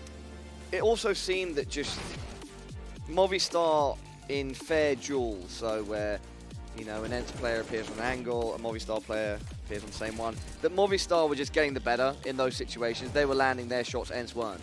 Yeah, it appears that way. I mean, they were constantly taking those fights. You mentioned not a lot of mid control. It wasn't really required. They were able to set themselves up for success there a lot of times. And yeah, I mean, it just felt like they were winning every single fight known to man. Something that Dinka was saying constantly is that there was just not kills on the board for ENCE. They were not able to shoot back there. You could see it in the distribution. A couple of those rounds, it was actually one of the rounds that ENCE won there. I believe it was like the second or third round. They had 4 players instantly save on Movistar, so they weren't even getting kills on rounds that they won. It has to be, a bit of a confidence blow when everyone on the scoreboard isn't showing up onto the server, whereas Movistar, everyone was. It's funny as well that in the pre-match interview with Veracity, Mopoz mentioned winning pistols, and Movistar Riders won both pistols on Mirage. Guys, any closing thoughts before we head to a break?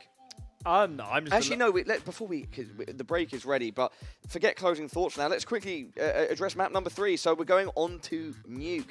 What do you think is going to happen here? I mean, we've seen it already once between these teams. It was reasonably close up to second half, and then ENCE just had a monster defense. I really don't know what to make of this, Parlo.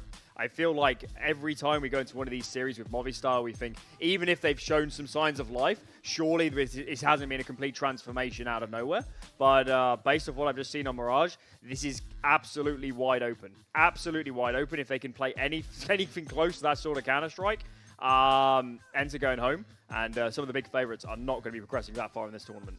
Cole? It's an incredibly difficult read. Like you said, we've seen this play out here. It was a very strong result for ENCE. I think it was 16-11 there just earlier in this week. So if they can just, get back into their heads knowing that maybe they made a mistake on where they led into in this Veto here, they have Nuke as a comfort closer for them, and I think that head-to-head is going to be a big factor for them. I'm giving you gentlemen a final chance to change your predictions. You sticking with 2-1 ENCE, or are you going the way of Movi? Movistar. They're going to do it, Parla. It's going to happen. Cole? Full faith in Snappy. It's 2-1 ENCE. Okay, well, I'm flip-flopping from ENCE to the Movistar Riders. I'd love to see them perform here, but I think ENCE absolutely have a chance too. Remember, everybody, this is an elimination game. One of ENCE or Movistar Riders will be going home after Nuke. I have very complicated job, but I love simple things so much. One move, one push.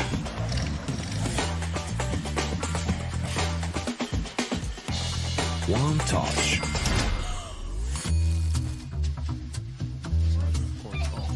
One love. One click. One XBet.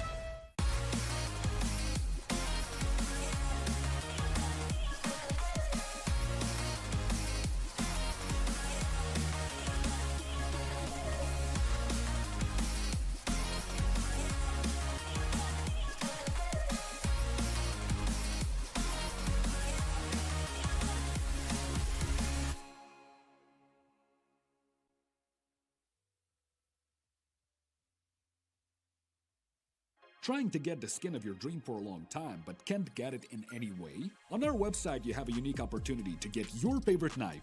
Users on our site can hand out skins themselves, and participants need to fulfill some simple conditions. For example, watch a video or buy a case on our website. After that, you automatically become a member of the distribution.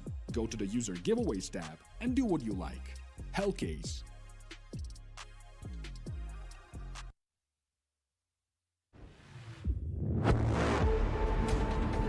And let's introduce our second guest, Regali, formerly of Game Agents or Fnatic Rising, now playing in Copenhagen Flames, absolutely tearing up the scene right now. They've been playing super well, they've won some of our tournaments.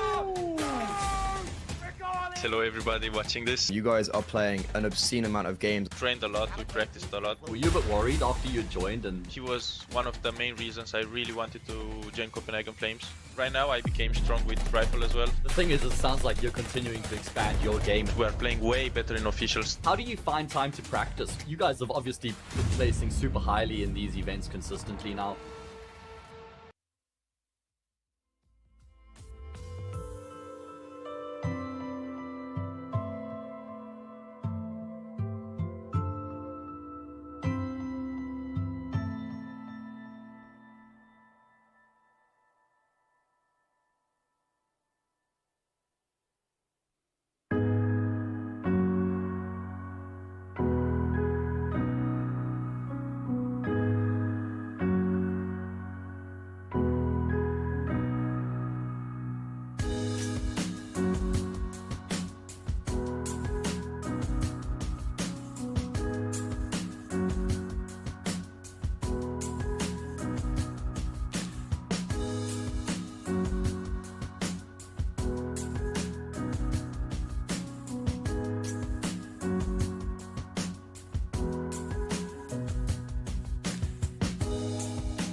Welcome back to Malta. Day of Counter-Strike continues as we go to map number 3 between the Movistars and ENCE. We're heading into a decider game, do or die essentially, Henry. It's win or go home.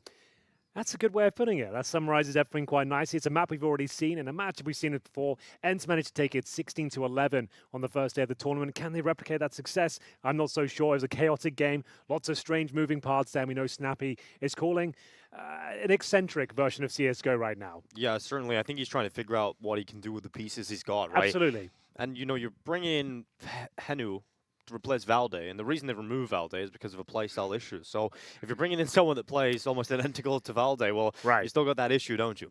Apparently so, but it's much better for Movistar Riders at least. They managed to convert a massive lead they built up on their opponent's map pick, 11-4, and close it out 16-5. Like, you love to see that. They've had a trouble throughout this tournament not being able to close out games and looking like they're just shrinking and shrinking until it all falls apart. With that sort of form, if they can continue that, there's a chance they could actually win this tournament. Like, I might give them the edge now going forward because they're getting better as the tournament goes on. Well, they would also have beaten the 2 best teams in the competition, right? So you beat Spirit, you eliminate them, you're about to eliminate ENCE if you can win this map. They are become the favorites, I would say, alongside BNE. That's a good point. Well, this is the... Well, we have another game after this one. Which is BNE Eternal Fire. Exactly, so that's going to be the big one there. Eternal Fire, do you think they can step up and come back into that one? I feel like that seems like a foregone conclusion, to me at least, is that BNE looked like they're in good form. I think BNE, with the way they played against Eternal Fire the first game, I think they're almost comparable teams at times with just how aggressive they are and how much firepower they have. But I think BNE is just the better outfit. I think they're a little bit more consistent. They've been together for a longer time. And they're only really going to get better bringing in Devil Walk and bringing a different sort of approach to things. Well, it looks like we are good to go here. Bear in mind, ENCE didn't turn up in any facet of the game on Mirage. They didn't even break double digits on a single player in a 16-5 defeat. That is horrendous. But the knife apparently has been concluded. It will be a CT start now for the Movistar Riders, an advantage of sorts. Could also be detrimental if you have a bad start. We'll see how it goes.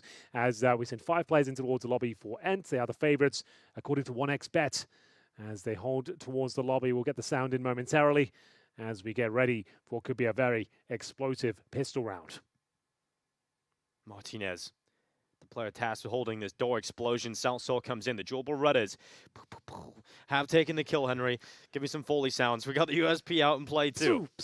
Oh, and down some Pius. Removes Martinez. Here comes the P2000. A bit of a different sound perhaps for you, but the Dual Berettas. Oh, the P250 now. We've got everything. We've got every sound you could think of. No shots at the moment, Henry. Bit of a delay there on the sound. Machine. Wait for it though. 4 versus 2, and ENCE have got the bomb down the vent. Now we've got a bit of sound. We heard that drop. Thank you. That one wasn't me. For covering the shift there, Henry. Well, Snappy, he's got one and done. He slipped down into the lower bomb site. Diha has locked those digits in, but now he's got to lock in a clutch. A 1v3 for the Polish monster. We did call him the Nightmare a couple of nights ago. Let's see if he's up to his old tricks again.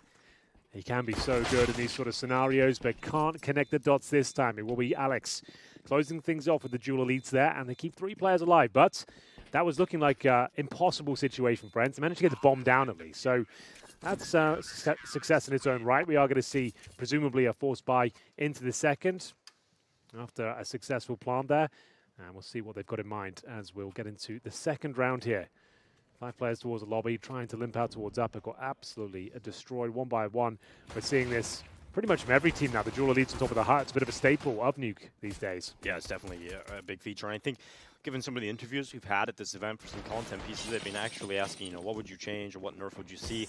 A couple of players are saying Dual Berettas could be on the chopping block. Very cheap. And here comes a quick play from ENCE. Some speed behind this one, and they're down the vent. Diha didn't quite make it. Some of his teammates certainly did. And WG from the ramp comes on down to have a little bit of a looks and doesn't get a chance to catch anybody crossing because Henry used the smoke to plant. And at least that's something here for ENCE. A ball and plant secured. Shouldn't be getting much more than that. Yeah, but it was the full investment. So if you just get the plant, you wouldn't be necessarily satisfied with that one. Snappy gives him a glimmer of hope here with the Mach 10 kill from the vents. He'll take down Mopos, but still a lot of work to be done here. But the bomb at the halfway point. There is a smoke to chuck on top of the bomb, so that's going to be a massive issue if this kill comes through especially. Smoke gets deployed. The defuse has to happen though, but here it comes. I don't know how you stop them defusing at this stage. It should be a foregone conclusion. Snappy finds one through the smoke. The defuse still coming in. No kit though. Adam, this could get a little bit dicey, but still, there it is. Not the cleanest round, but they'll certainly take it. It was against a force buy. Bomb gets planted, and with a few kills, you might consider buying again. And you can see at least they're smiling about it. No hearts broken yet. Just 10-second stick. That definitely could have got a little hairy towards the end, but good job from ENCE to get down into the lower bomb side. As you said, though, you're not going to be too happy with just a bomb plant, so they had to get something more out of it. They do get a couple of extra kills. Wasn't too bad in the end, but like I said, they with the bomb plant, they can force into the next one. It's actually a lot more compelling, this setup, with the loss bonus and the bomb plant. And here's that fast strategy we were seeing from Snappy time and time again towards outside. Madden trying to get up towards Squeaky Door, doesn't work out for him. They'll find their first frag here, but that's the bomb towards main entrance. Need to be very careful here.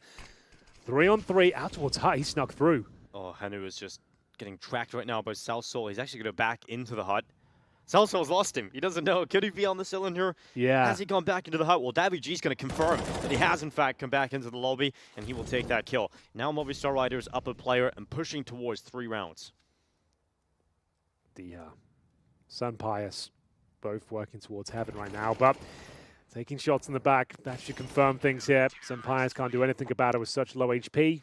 3-0 confirmed. So far, so good. Another electrifying star here from the Movistar Riders. 4 spies are plenty from ENCE. No plan this time. Will have to be the partial going forward. And here's the replay. That was Madden who tried to sneak out as the fast play towards outside was being dropped. Didn't anticipate the ramp push. And Mopos mopping things up with the Galil from Secret here. No one really missed a beat. No mistakes so far. And as mentioned, has to be the partial buy now. Madden will confirm that with the Tech-9 purchase. You'd normally see an outside play, try and get plays down towards Secret, upper execution, or a ramp rush. Those are pretty much your main 3 options in these sort of rounds. We'll see whether they want to bring any of that to the table. They're going to take a timeout. These rounds are still very viable on Nuke. All it takes is 1 frag, especially if you're going towards ramp. You get a quick one with the Tech-9, rush down towards lower, smoke either door. You can get a very viable situation there towards the lower bomb site. But we'll see what ENCE conjure up in this tactical timeout. Saw pretty vocal in that one, and here we go. 3-0 start from Movistar Riders. They've got good starts the whole way through this competition. They even had this in the opening game versus ENCE. Tech-9's out. We'll see what the call is here for ENCE. It's quite quick into the lobby. Not going to be rushing ramp, but it's instead the door, the squeaky door. The entrance point, trying to get out. Hanu will certainly do that. Headshot in, a 2nd kill in the Tech-9. Hanu's done everything required. The Tech-9 is just killing everybody. A 3K from the stand-in, and they're actually planting the bomb on the B bomb site. Absolutely massive contribution from the young Finn. 3 big kills. That Tech-9 snowball turns into an avalanche very quickly. Blink and you miss it. And that's going to be the first round ENCE have posted here in the 3rd and final map of this elimination game as well. Just what they needed. And with 5 players alive as well, they managed to recover 2 rifles. And no one seems to be going down here. Do they continue with the hunt? They are. The Molotov's coming through. Alex, you're going to have to extinguish that one and give her your position as well. It doesn't take too much damage, fortunately. Trying to bait in DaviG here. They're going for the kills, Dinka. They want to make this one painful. But instead, lose a couple of players. They need to be careful. Tiha will confirm the final frag. Sampias joining in as well. And there we have it. All 5 members taken down. And look how low the money is there. $2,500 per player. That hunt was certainly worth it. We're seeing a little bit of a different look here from Hanu as well. The capability of being aggressive and cracking open rounds. Let's have a look at it. He's got that up his sleeve here, apparently. There's the first onto the top hut.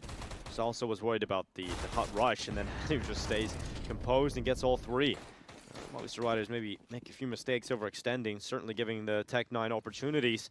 We'll see if it comes back to bite them as ENCE in with rifles. Movistar Riders still had enough to get a force spike going, but there's some weak spots in this one. DaviG doesn't often make mistakes here on ramp. He's about to be overrun, commits to at least 1 kill, gets that, but now there's an access point to the lower bomb site for ENCE. Let's see what can be done. Another fast-paced round here. Snappy is not messing around. Sassol, though, it's just going to burn straight up. Diha will save him from that at least. And Martinez dropped as well after a very compelling 3-0. Things starting to unravel somewhat, but that's a big kill coming from Alex. That's the in-game leader, making this round at least possible. They're fully invested here as well, the CTs. Back to the 2-on-2. Madden dropped as well. Excellent work from Alex, but of course no kit. Are you better off saving the AK? You're going to be full eco regardless next round. There's a peak here from Dihad. Maybe you get a kill from this, then you absolutely go. So he's just hanging around, waiting for an opportunity. It's about the discipline here. Mopos swings out a decon, and now with that, Alex should save the AK. He's still looking for another kill here. He's just going to give that AK away, so nothing saved here from Movistar Riders. And ENCE are using speed to their advantage, and they didn't do that on Mirage. Well, the only rounds they did get when they were going fast, right? The 4 rounds they found was towards the last 3 of the half because they just changed the pace, set pieces, time and time again. This time, managing to make it work down towards lower, burning away. Sasso couldn't do anything about it. Diha, the beast from the east, managing to step up time and time again. Such a strong player. And a full eco now for the Movistar Riders. This is anyone's map. Everything's wide open. No blowouts here. Molotov early on. Trying to flush these CTs out. There's another straight up rush. Didn't get. They've had enough.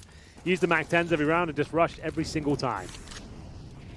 I'm loving it. This is kind of what I want to see from ENCE pretty much every round, to be honest. It will save the schedule, for sure. Well, not even just that, but it's they actually seeing ENCE get some kills. Lots of positives. There's only positives, really. Everyone Not wins. from Movistar Riders. No, not them. They don't win.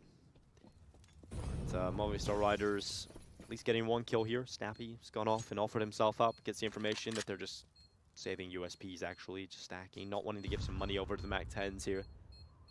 May seem a little strange to see them save all of these, but that's sort of the mentality behind it. You don't want to give the SMGs some extra money. So maybe try and get them to push into you by making them think you're saving something of value. But ENCE don't fall for it. They lose 1 player. And now things are starting to look good for ENCE. Movistar Riders have to adapt to what is being thrown at them. They have to somehow stop the speed. This is the problem now. Like, they're just going to keep doing it, I'd imagine. But Snappy's a smart guy. He knows the grenades are coming now. They'll be spamming utility at the choke points at the start. They've still got a Mac 10 here, but what have they got in mind? Outside smoke's being deployed very quickly, so another set piece off the bat, no defaults. Grenades coming through. So it's a bit of a fake as well, so they drop the outside smokes, but they're not committing behind them, actually. Trying to pull rotations towards outside. Just 1 player towards that area. It's going to be Diha. So get ready towards Squeaky Door. Maybe trying to dive once again. Good smoke from Mopos. Gets in the vents. Can feel this one coming.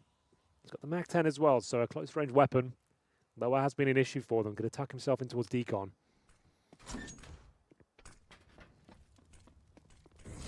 See the odds from 1xBet favoring ENCE this stage. All tied up for now, though. 3-3. Decent T-side, considering the start they've had. So the outside smokes are deployed, and now there's no utility on the CT side whatsoever. They've got like 3 flashbangs. That is absolutely it. They can't segregate these choke points. You can see them trying to adjust across there. It's not the perfect hold, but it will have to do for now.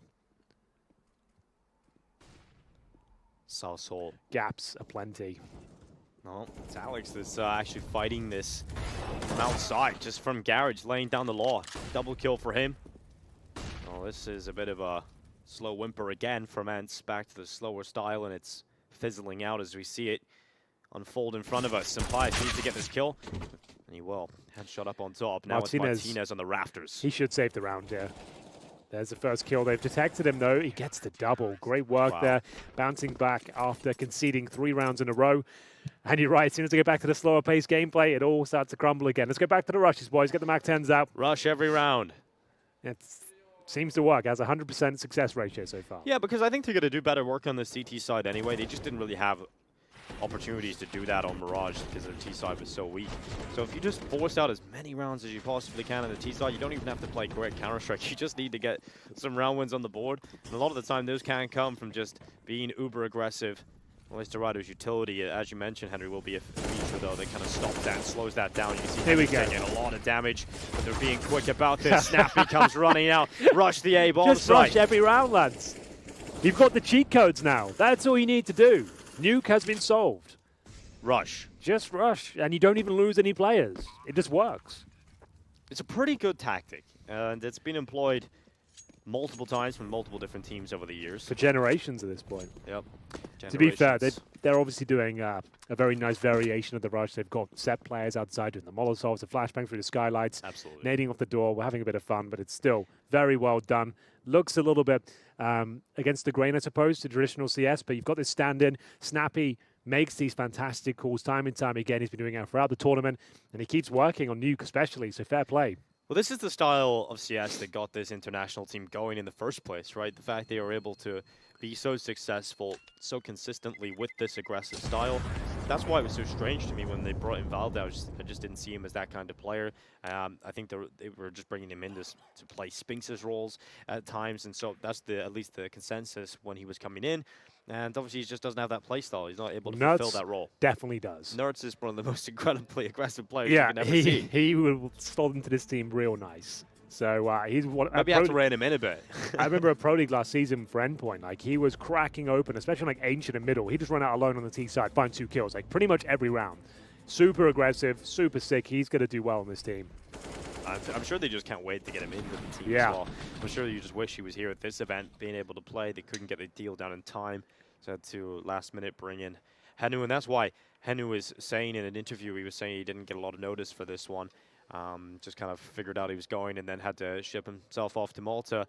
I'm assuming ENCE, the reason they didn't bring Valde along was because they thought they could get the Nerds deal done in time, but sometimes it takes a few seconds to finalize all the contracts. Yeah, it definitely does. I can tell you that much. I'm sure Dealt with a lot you've of them myself. experienced that, yep. Okay, then. We are going for another rush, Dinko. If it ain't broke, don't fix it, but will be an equal exchange and lots of damage inflicted here by Sosol, but he needs to go for a reload. Not going to happen.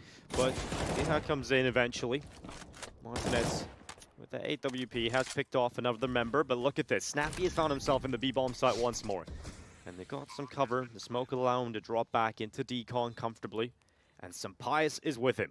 Alex is the only member with a kit. Bear that in mind. Follow that thread. If he goes down early and they can't recover it, this round could fall apart early. And he's coming from Secret. Sampaius is this ready. Might decide the round, this very kill here. I don't know how Alex wins this duel. Unless Sampaius is distracted and pulled away. Kit gone. And that's the kill. The kit, no longer that.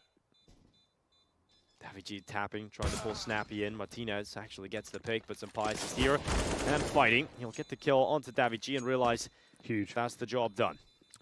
Fast again, Henry. Even when they lose the initial fights, they still, with the chaos, find their way down the vent into the B-bomb site. Every round they've won has just been a fast pounce either towards outside or upper. Why slow it down? It's worked 100% of the time so far. And even then, they had the deficit. They managed to sneak down towards lower, and it works out. Moppos with the opening frag. Got a dink off there as well.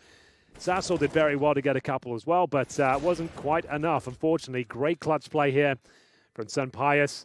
Nails the all-important shot before they can defuse. And we are going to see just pistols here and the saved AWP.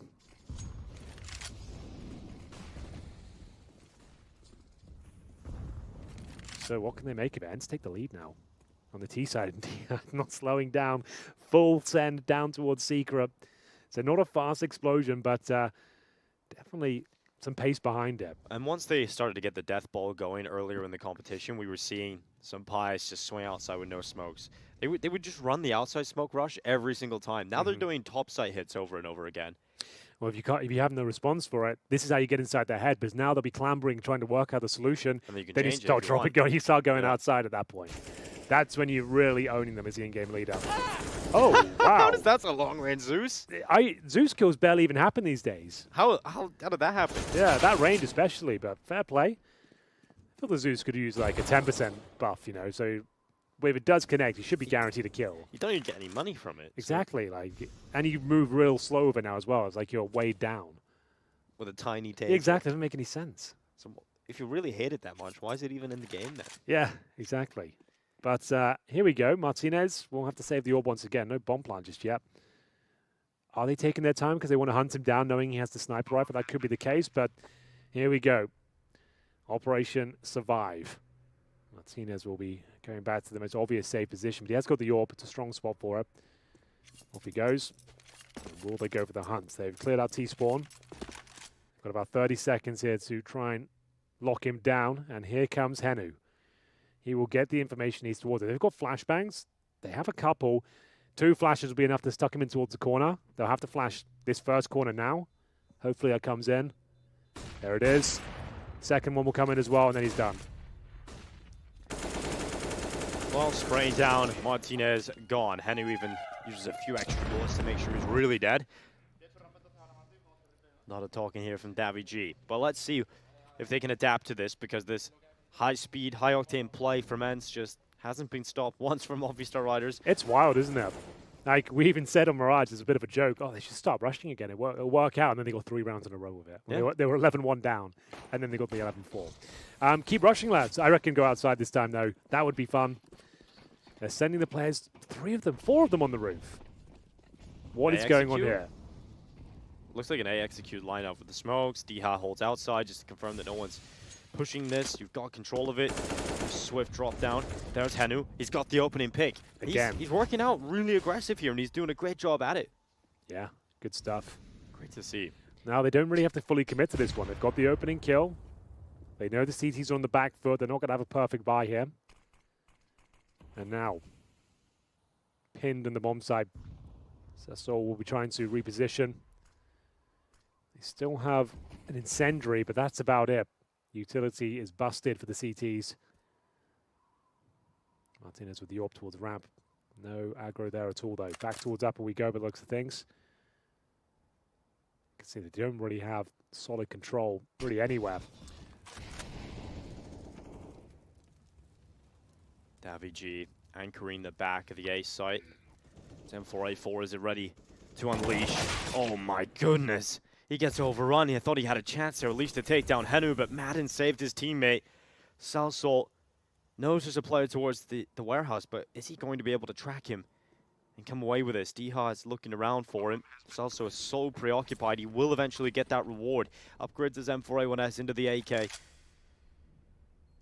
But now it's about the retake. There is one kit available. It's on Martinez. On the AWPer. Salsol goes forward. They need to find a kill pretty quickly here. Just one flash left. Salsol could creep up here on the CT vent. Will Madden be able to win this fight? He's low on health. Still crouched. Gives it a bit of an off angle. Gives him an extra second to react. The headshot is there, and Martinez cannot go for this. He's run away to save the AWP, and another round working for ENCE. Yeah, this time not the fast explosion, but just dropping all those smokes and forcing a reaction there. It was a bit of an upper execution, so they're trying to bait out the utility, I believe, force the reaction, and suggest it's happening once again. Henu gets the opening frag, 5 and 4, and then to slowly pick them off, make their way in towards upper. Another very convincing round, and just one posted for Movistar Riders since going up 3-0. That's the only round ENCE slowed it down. Madden, though, swinging around the bomb site. Well read from Sasol here, but didn't yield the round victory, I'm afraid. Tactical timeout, as Movistar Riders will use their second. Yeah, lots to figure out because they've been conditioned now to expect these quicker plays, and as you pointed out in the previous round, Snappy knows that, so he's able to kind of bait all that utility out, and then you walk into an easier bomb site. So if I'm Snappy now, I'm just thinking, boys, we just rush ramp now. Yeah. Let's do the only thing we haven't done yet. Let's just do a straight up ramp rush. Like, that's if you really want to troll them. You really want to rub salt in the wounds. Instead of the ramp rush now. They're just taking a timeout. Rush A. Or just do the, or just rush do up. Do it again and win it again. Just do it again, yeah. Like, really get in their heads. It's like a tantalizing prospect if you think game lead. You're so happy where you are right now. Everything's working. They've taken the pause. Yeah. They don't know what's going on. They're on the ropes.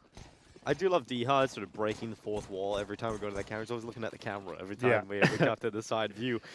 Here we go. What's ENCE got for us here? Diha starts towards ramp. 5 of them are going ramp, Dink. I love it. Diha's at the front of the pack. Snappy and I. He's got the kill. Oh, no. Oh, no, it's going wrong. Davy G gets a double out of the 5-7. And now South Seoul is behind. Are they ready for him to be here so quickly? It doesn't matter because they're running down into the B bomb site. Mopaz is here with his 5-7. The flank, that's something certainly to keep an eye on, but it's been watched for. Mopaz, though, peeks out, gets the kill, denies Pius, planting the bomb. And maybe this ramp rush is maybe a little bit too PM because now it's just Madden left who has to clutch out the 1v3. Martinez jump spots to confirm his position. Flash goes out, damage done. Martinez barely alive, but it's about Alex at the ramp, and Madden knows. Madden knows that he can't get out of this position. And they're allowing Martinez to have some cover. Madden's actually going to use that smoke to his advantage. He's come out of position. Now looking to try and separate them into 1v1 fights. Martinez has left the boxes. Madden's got it into a 1v1! And a no-scope from Martinez to clutch out the 1v1. I'm going to stop calling for ENCE. Don't listen to my strategies again. The ramp rush didn't work out. It didn't work. Through the smoke is a little bit too much. I'm sorry, lads. Shouldn't have listened to that one. My bad. Snappy, take back over. through the smoke was the issue, though. Kicked. Yeah, after that one, I have to be. Well, great no-scope, the audacity to go for that. For a no-scope in that situation as Wow. well. When you're so low. Yikes. Well, it works out. Yeah, it does. Well, here we go. Round 13. Both teams still with money. ENCE not going ramp anymore. They've thrown the 3 smokes towards outside, and it's a push into lobby. Coming in, some aggression. It's a crunch from the Movistar Riders, but it hasn't worked out. Sometimes you need to make a play. Sometimes you got to take a risk, but it's all come crashing down around them. Well, that's taken the wind out of the sails a bit, hasn't he? Win with the pistols and then get completely wrecked in the follow-up round. Just Martinez now, like, lads. Okay. That no-scope meant nothing, did it? Great. Nothing for him. Yep. Made a sick 1v1. And you go and do that. Well, that lobby crunch. I think they tried that against ENCE. In the last game they had 2 and it didn't work out. They're just trying to answer back to these kind of wacky strategies. Catch them before they rush. Yeah, like they're trying to get stuck in. Finally, they can't just sit back. It's not working. They're not holding on. So I respect the call, but hasn't worked. Martinez, sure, he's finding some frags. So the money's actually kind of interesting for ENCE, but we'll see if they want to commit to this and try and take him down. It'd be a very valuable frag if they can. But it looks like he's in a pretty strong position. I don't think they'll be forcing the issue. Just going to fall back, understanding that money is quite low themselves. But that's going to be ENCE winning the half now, 8-5. I've loved this half of Counter-Strike, Henry. I told you coming into this one, like, I'm loving this playstyle. It's really difficult to play against. There's no other teams doing this. With a stand-in, you're kind of like calling a bit more like puggy, I suppose, with the backup of having the team strategies that everyone understands as well, calling different variations of them, conditioning them.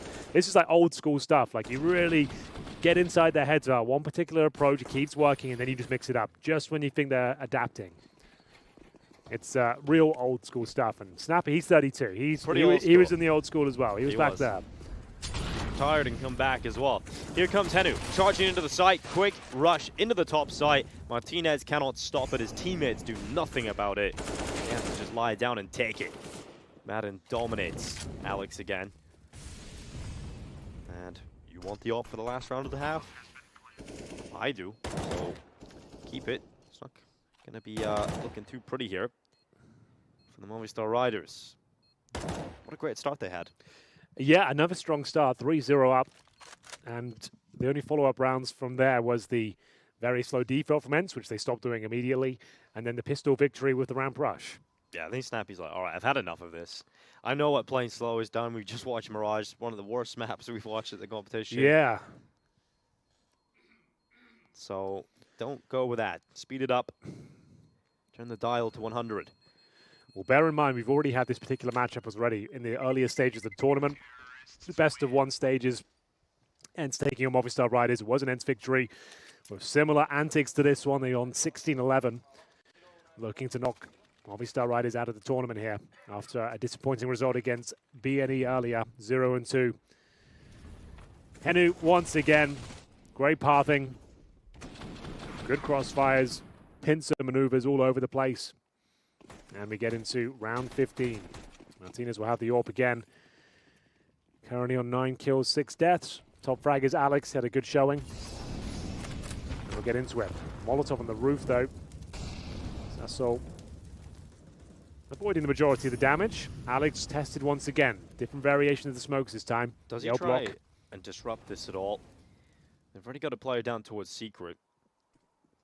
Smokes are going to fade away soon, but Alex is going to use them to cross safely back to main to try and catch the last at the back of the pack, and he can't do it. Snappy turns and gets the headshot. That's frustrating for Alex. That's a little bit red in the face as they continue to move down into the bomb site of B. Madden's killed his teammate, but he's made up for it quite quickly. Oh, he ran through the fire there. He's got 5 HP. That was brave. I think go towards upper would be a sick call right now. CTs have had like, what, 3 down there? They're convinced it's lower. Get out of Snappy's head, Henry. Get out of his head. Yeah, well, we're cut from the same cloth, Dinko. It is going to be 1 minute remaining, and final round, you've got to go for it. There's very low HP. They'll know the dings have come through. Got to go for this. It all starts here. Martinez with a chance, but can't quite connect the shot. Gives his position up. Smoke down. Nullifies his efforts. He'll have to go squeaky door now. They've got flashes. They've got kits. But do they have time? Both coming out the door now. Henu guarding Hup. Teammates could focus towards the other choke point. Good shot. Just a little peek out. He's had a good round here. And Henry will close with a wall bang. 10-5 half for ENCE on the T side. Can't be bad to that after what was a non-existent T half on Mirage to now 10-5 on Nuke. No shouts here for Movistar Riders, that's for sure. Doesn't look good. This is the kill that should have happened for Yeah, Alex. good 2-second window there to try and find it. Didn't quite work out for him. Chaos down here towards lower. Team kills, running through flames, but a clean finish, that's for sure. Henry with the wallbang as well, as you mentioned. And they will find double digits on the T side. Doesn't get much better than that.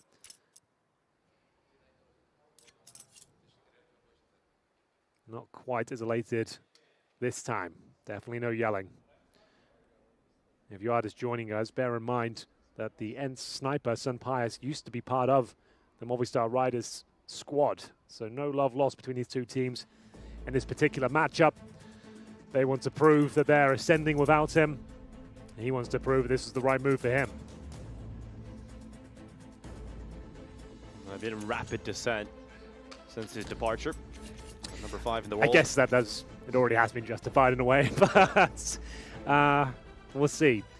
I suppose ENCE haven't got to number 5 yet, so still some work to be done. I think the addition of Nerds, though, that's the missing piece potentially. Yeah, we'll see if they can get back to the dark horse level they were at last year. But here we go, 10-5, and it's looking to try and progress. Maybe they can win a tournament here to kick off 2023. With a stand-in. With a stand-in. That is kind of the way, isn't it, in Counter-Strike at the moment? Stand-ins seem to be a kind of a buff. True, stand-in buff. So, big pistol, of course, as always. T-side now from Movistar Riders, and destroyed by the USPs. Early frags found. CT's trying to retreat here, but they might not even have to. Dropping like flies are the Movistar Riders. They can't even find any damage here, really. And that's going to be it. The round's over. Mopos just trying to do something with this. Nails a headshot. Takes snapping down to 18. Doesn't really mean too much in the grand scheme of things. Should be 11 rounds on the board. No problem whatsoever. Back towards outside. Mopos trying to convert the damage he's done. He has not got Kevlar himself and will be punished. 5 headshots there for ENCE. Brutal. You could even say savage. Well, they did get wrecked. Yeah, they did indeed. Pretty hard. This could turn into a bit of a classic game, Henry. We could end up with a quick 16-5 finish here. Well, given ENCE is showing so far. I tend to agree. I guess it depends on this round. Is there a force buy? There's not. So no plant, no force. It's a gimme. Yeah, it's 12 on the board. But we'll see where they're going to plant down here. Down towards the vents. Is that the bomb that's dropped down? It is. It has. But he can't plant. Madden's got him. Madden's tracked him. He has a burst fire here. Hope for the best. Not going to happen. That's clean. That's very clean. And quick. What you love to see. 12 rounds now up for ENCE. This is it. You got to show us something pretty much immediately here, Movistar. You don't have these rounds to play with. You don't have a buffer. You can't go back down to a half buy and then bounce back eventually. Well, the good news is they'll have AKs and Galils here up against MP9s and FAMASs, so there is something to speak of there, but it has to be around victory. If they lose this one, they are in a lot of trouble. But as you can see, there it is. AKs across the board. Helmets as well, of course. Basic utility, not much, but enough. Up against 2 rifles and 3 MP9s, but this gun can do a lot of work on Nuke. Sure can. And this is D-Hot in his absolute comfort zone, playing towards red, getting aggressive, playing in and around these smokes. He has enough match experience to know how to get the most out of this MP9 from this position. And there's players on the other side of the red container. If Senpais can actually pull attention, if they can distract and set up D-Ha, but he hasn't gone and checked red. Now he has a chance to flank, but it might be too late. They've actually got one down secret. The MP9 is going to get the kill. He turns around, he spots the player outside garage, and D-Ha beats the rifles with the little gun, and now switches to the AK. Yeah, stitches them up with the sewing machine there. Excellent work. Great pathing as well. Such a nuisance to deal with. And we will have a 4 versus 3. Remember, a bit of a bonus situation here. Another kill comes in, courtesy of Snappy. Make it a double. Stacking them up now. And I don't mind that at all. Go for the 3-piece. You've done so much work there. And now throwing Mopos into the clutch. He's got a smoke. Can use that towards double doors. Deciding what's going to be the most effective. It's going to try and plant in the smoke and see what he can make of it. Ooh, Madden doesn't deny, so some extra money at least. And Well, yeah, possibly an opportunity, but scared of going through the double door, runs back into Madden and gets executed for all to see. But round again here for ENCE with MP9s. There are now AK-47s. That's a good magic trick. I wish I knew how to do that one. Like turning water into wine. Exactly. I reckon I could do that with enough practice, actually. Yeah? Were you ever good at magic? Did you ever learn any magic tricks as a kid?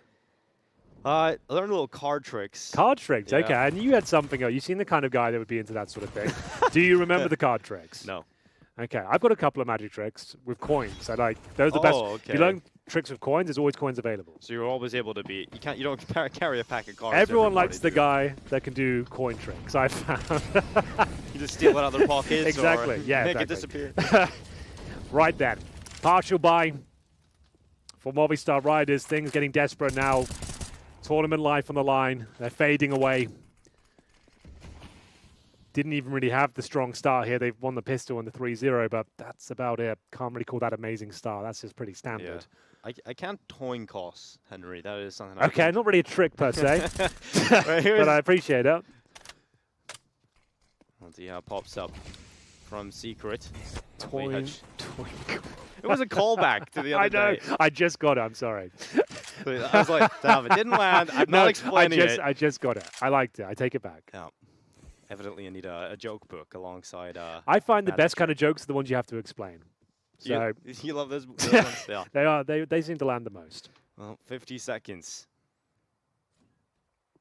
is what we've got left here for Movistar Riders to make something happen in round 19. The positions they've got are now being destroyed by Sampaius, who's on the hunt for some information. Pushes through the lobby, catches out one. Now with 30 seconds left, the bomb is still towards Garage, and Madden, he's got main. He's got that access point locked in. It's really hard to see how Movistar Riders even get this bomb near a bomb site in the remaining time left.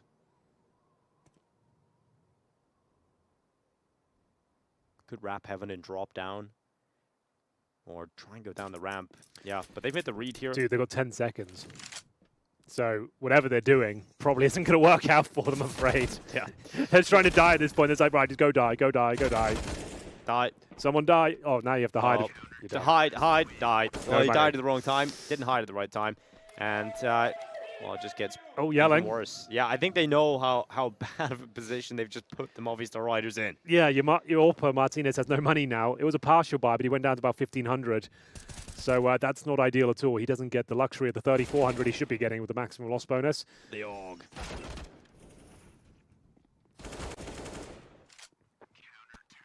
Oh, that's unfortunate. Well, 14-5. And, yeah, Martinez down to a Tech 9. Yeah. One round will put them on series point, and this feels like a death sentence. They're in the zone right now. This is the map they've looked very good on throughout the tournament. Already taken down Movistar Riders 16-11 on this very map in the best of ones. This one looks like a bit of a gimme here. What's going on a ramp? Snappy pushing them back here. Nice incendiary. They might just push this. Playing in front of the flames. Snappy caught in an awkward spot. They challenge now. He's in trouble. Yeah, but the spacing's kind of off. Could have maybe got away with two there, Snappy, but it is just the one. The Movistar Riders will take that, and Alex will follow up. Diha doesn't get a kill. Don't see that often. And now an advantage for Movistar Riders to play with. They have a lot of time too, so they can actually slow it down a bit. Is there a move from ENCE? They're often a team that like to get active on the CT side, and when they go down a player, they're not just going to sit there. They're going to take some control back, and Sampaius is the player doing that. And he might catch Alex actually coming back here. It's the bomb as well, Dinko. Should be traded. Should be traded. I don't know. Good peek there. Jiggling him out. Wow. Perfectly done. Good job by Alex. Yeah, massive round out. 3 kills from him. And Henu, he's not going to do much about this.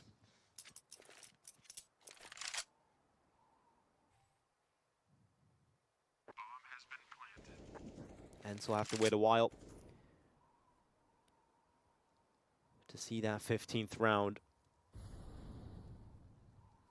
Movistar Riders, good recovery. But a lot more where that came from needed here from Movistar Riders.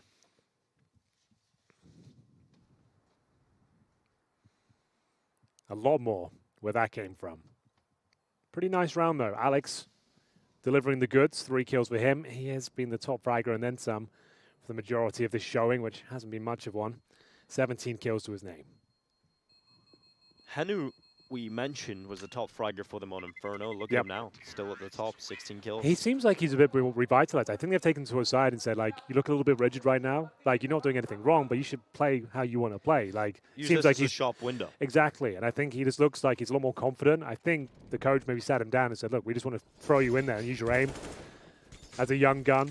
And he seems to have a really good understanding of how to find the openings. And he's not scared to get stuck in. And that's what we didn't see on the first day from him. So, yeah, I feel like they've gone to the drawing board and they're getting the absolute most they can now, which is super impressive. Like, what a great opportunity to come to this sort of tournament, play well, and then to make it to the next stage as well. Like, he could get bigger. We'll see. Tournament. Madden. He's got the first kill of the round.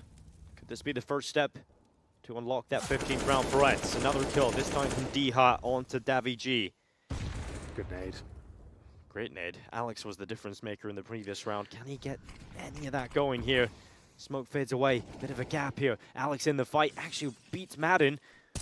Diha often can be very potent towards the back of the garage. He sees one player up on top silo and knows that Alex has gone towards Secret. So Diha is going to reposition, dropping back to play from Hell. Minute 10 seconds left and still up a player. 1 minute indeed. 2 Molotovs, couple of flashes, low HP Alex. He won't be able to do the heavy lifting now. He needs to rely on Martinez and Sassol, who have just about made double digits now. Martinez has dropped off in terms of AWP form in this third and final map. Elimination game. And time ticking away now. What is going to be the final call? Where do they commit? Making their way back towards T-spawn. Alex trying to show presence down towards lower. That's all a bit of a ruse, though, as he falls back. So that's all he shows. A Molotov down lower. Not going to be causing a massive amount of rotation, but taking the bait somewhat. Some Pius has rotated from the AWP towards ramp. And they've snuck out towards Squeaky. D has seen it now. Second player is going to be locked in by Henu. That's the bomb down. That's 13 seconds left. Not enough time to recover this round. It's 15 for ENCE. 1 round, and they're moving through, and the Movistar Riders are going back home. Yeah, 1 fist bump. That's all you get this time, lads. It's not looking good. It looks like the tale has come to an end here. We are going to see Movistar Riders remove the tournament. They won't have much as we get into what could be the final round. Molotovs deployed, no frags found towards upper. And we get into another buy at least, but that's about it. They've got bare bones utility, maybe changing the pace themselves, go for a rush perhaps. Ah, Mopaz just couldn't even get through the doorway. He's just burnt to a crisp, cremated, left there. In a pile of ash. Not the start you want if you're Movistar Riders. You try a bit of speed, doesn't work. Doesn't react well with you, and Martinez coming back from outside. Can't really even commit forward. Still a lot of utility, which does leave options here for Movistar Riders to smoke out the outside area. And with a kill like that, maybe there is something to be had here. He doesn't want to go down without a fight. Alex trying to drag his teammates towards success, but on the T side, they need 9 rounds in a row. A back-breaking task. Oh, good movement. The jump across the scope of Pius and get down Secret. That's going to cause the readjustment of the defense. ENCE are going to send a player down to have a look. And that's Madden, who is now holding the stairway. He's not alone, though. He has snappy jump spotting from the other stairway. If these 2 players can get something done here, this might just be this map. Snappy jump spotting, sees the heads now, should call Madden into action, closes the door, but Alex just absolutely shreds a hole in Madden, and now Snappy up in the rafters, only manages 1 kill. Martinez could get the pick here, but Pius finally brings down Alex. He could end the hopes and dreams of his ex-teammates in this competition. He's got Henu alongside of him, and we enter the 2v2. 20 seconds remaining, need to get that plant down. Could they maybe even go up with this one? I don't think there's time now. Gonna have to try and get that plant down in the safe spot. They've got a flashbang remaining. He's trying to reposition to safety here. And just Pius. Be quite a poetic finish if he can pull this 2-on-1. As he goes to the first shot here, a lot to do. They will be challenging him, and Martinez will take him down. Signs of life, but it's just Alex fragging right now. He's doing the majority of the heavy lifting, but now they need 8 rounds in a row on the T side of Nuke. They don't get down to the lower bomb side. They don't win this round at all if it's not for Alex hitting some ridiculous shots. Clears Madden. Oh, really didn't get a chance there to get going. Thought thought Madden would at least get one, and that should have been it. As you said, it's just Alex getting the kills now. Gonna need much more out of them. And look at this crossover for the AWP. It's down secret already. Madden getting somewhat aggressive. He's up towards the hut, but he's not gonna go any further. Now he might. He's considered it. He's got some info and jumps back.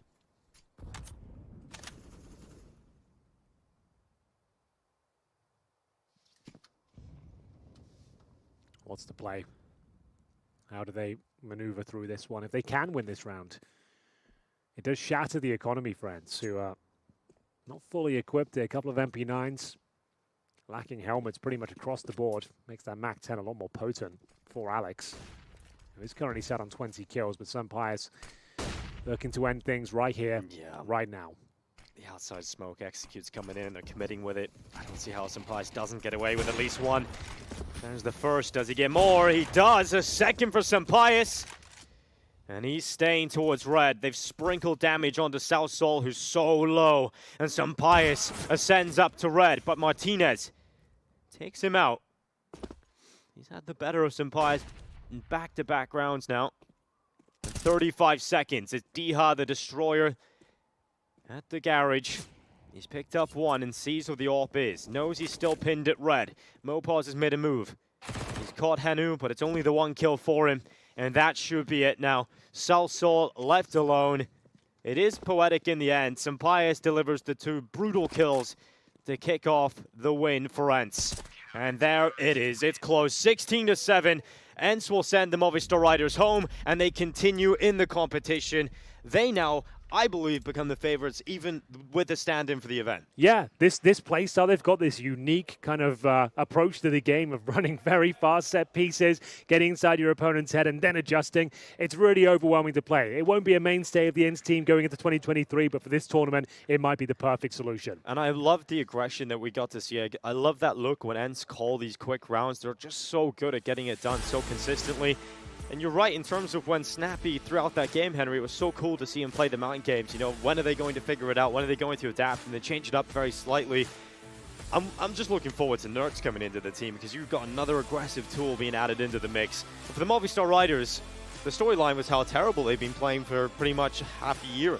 They've done so much better in this event, and hopefully the start of better things to come throughout the year. Yeah, well, they've managed to break the streak at least. They've managed to win a series here, get a couple of maps as well. This wasn't the worst showing in this series, but there were moments where you thought they looked like the better team, but just couldn't turn up to Nuke whatsoever. This got completely mauled by the kind of really dynamic play, the fast-paced gameplay. You just don't see from many other teams at the top level, but it just works perfectly for this sort of tournament. You got the standard, and shout out to Henu as well. What a showing he had. As mentioned, I feel like they had a chat with him last night, especially. He seems to be the point man now, getting in towards that bomb site each and every time, finding 2 or 3 kills. This is the best-looking Henu we've seen all tournament, and what a time to turn up. Yeah, absolutely. What a time to turn up. ENCE looking to try and get themselves a trophy here in 2023. That's it for us for this series. It's down to the devs to give their thoughts.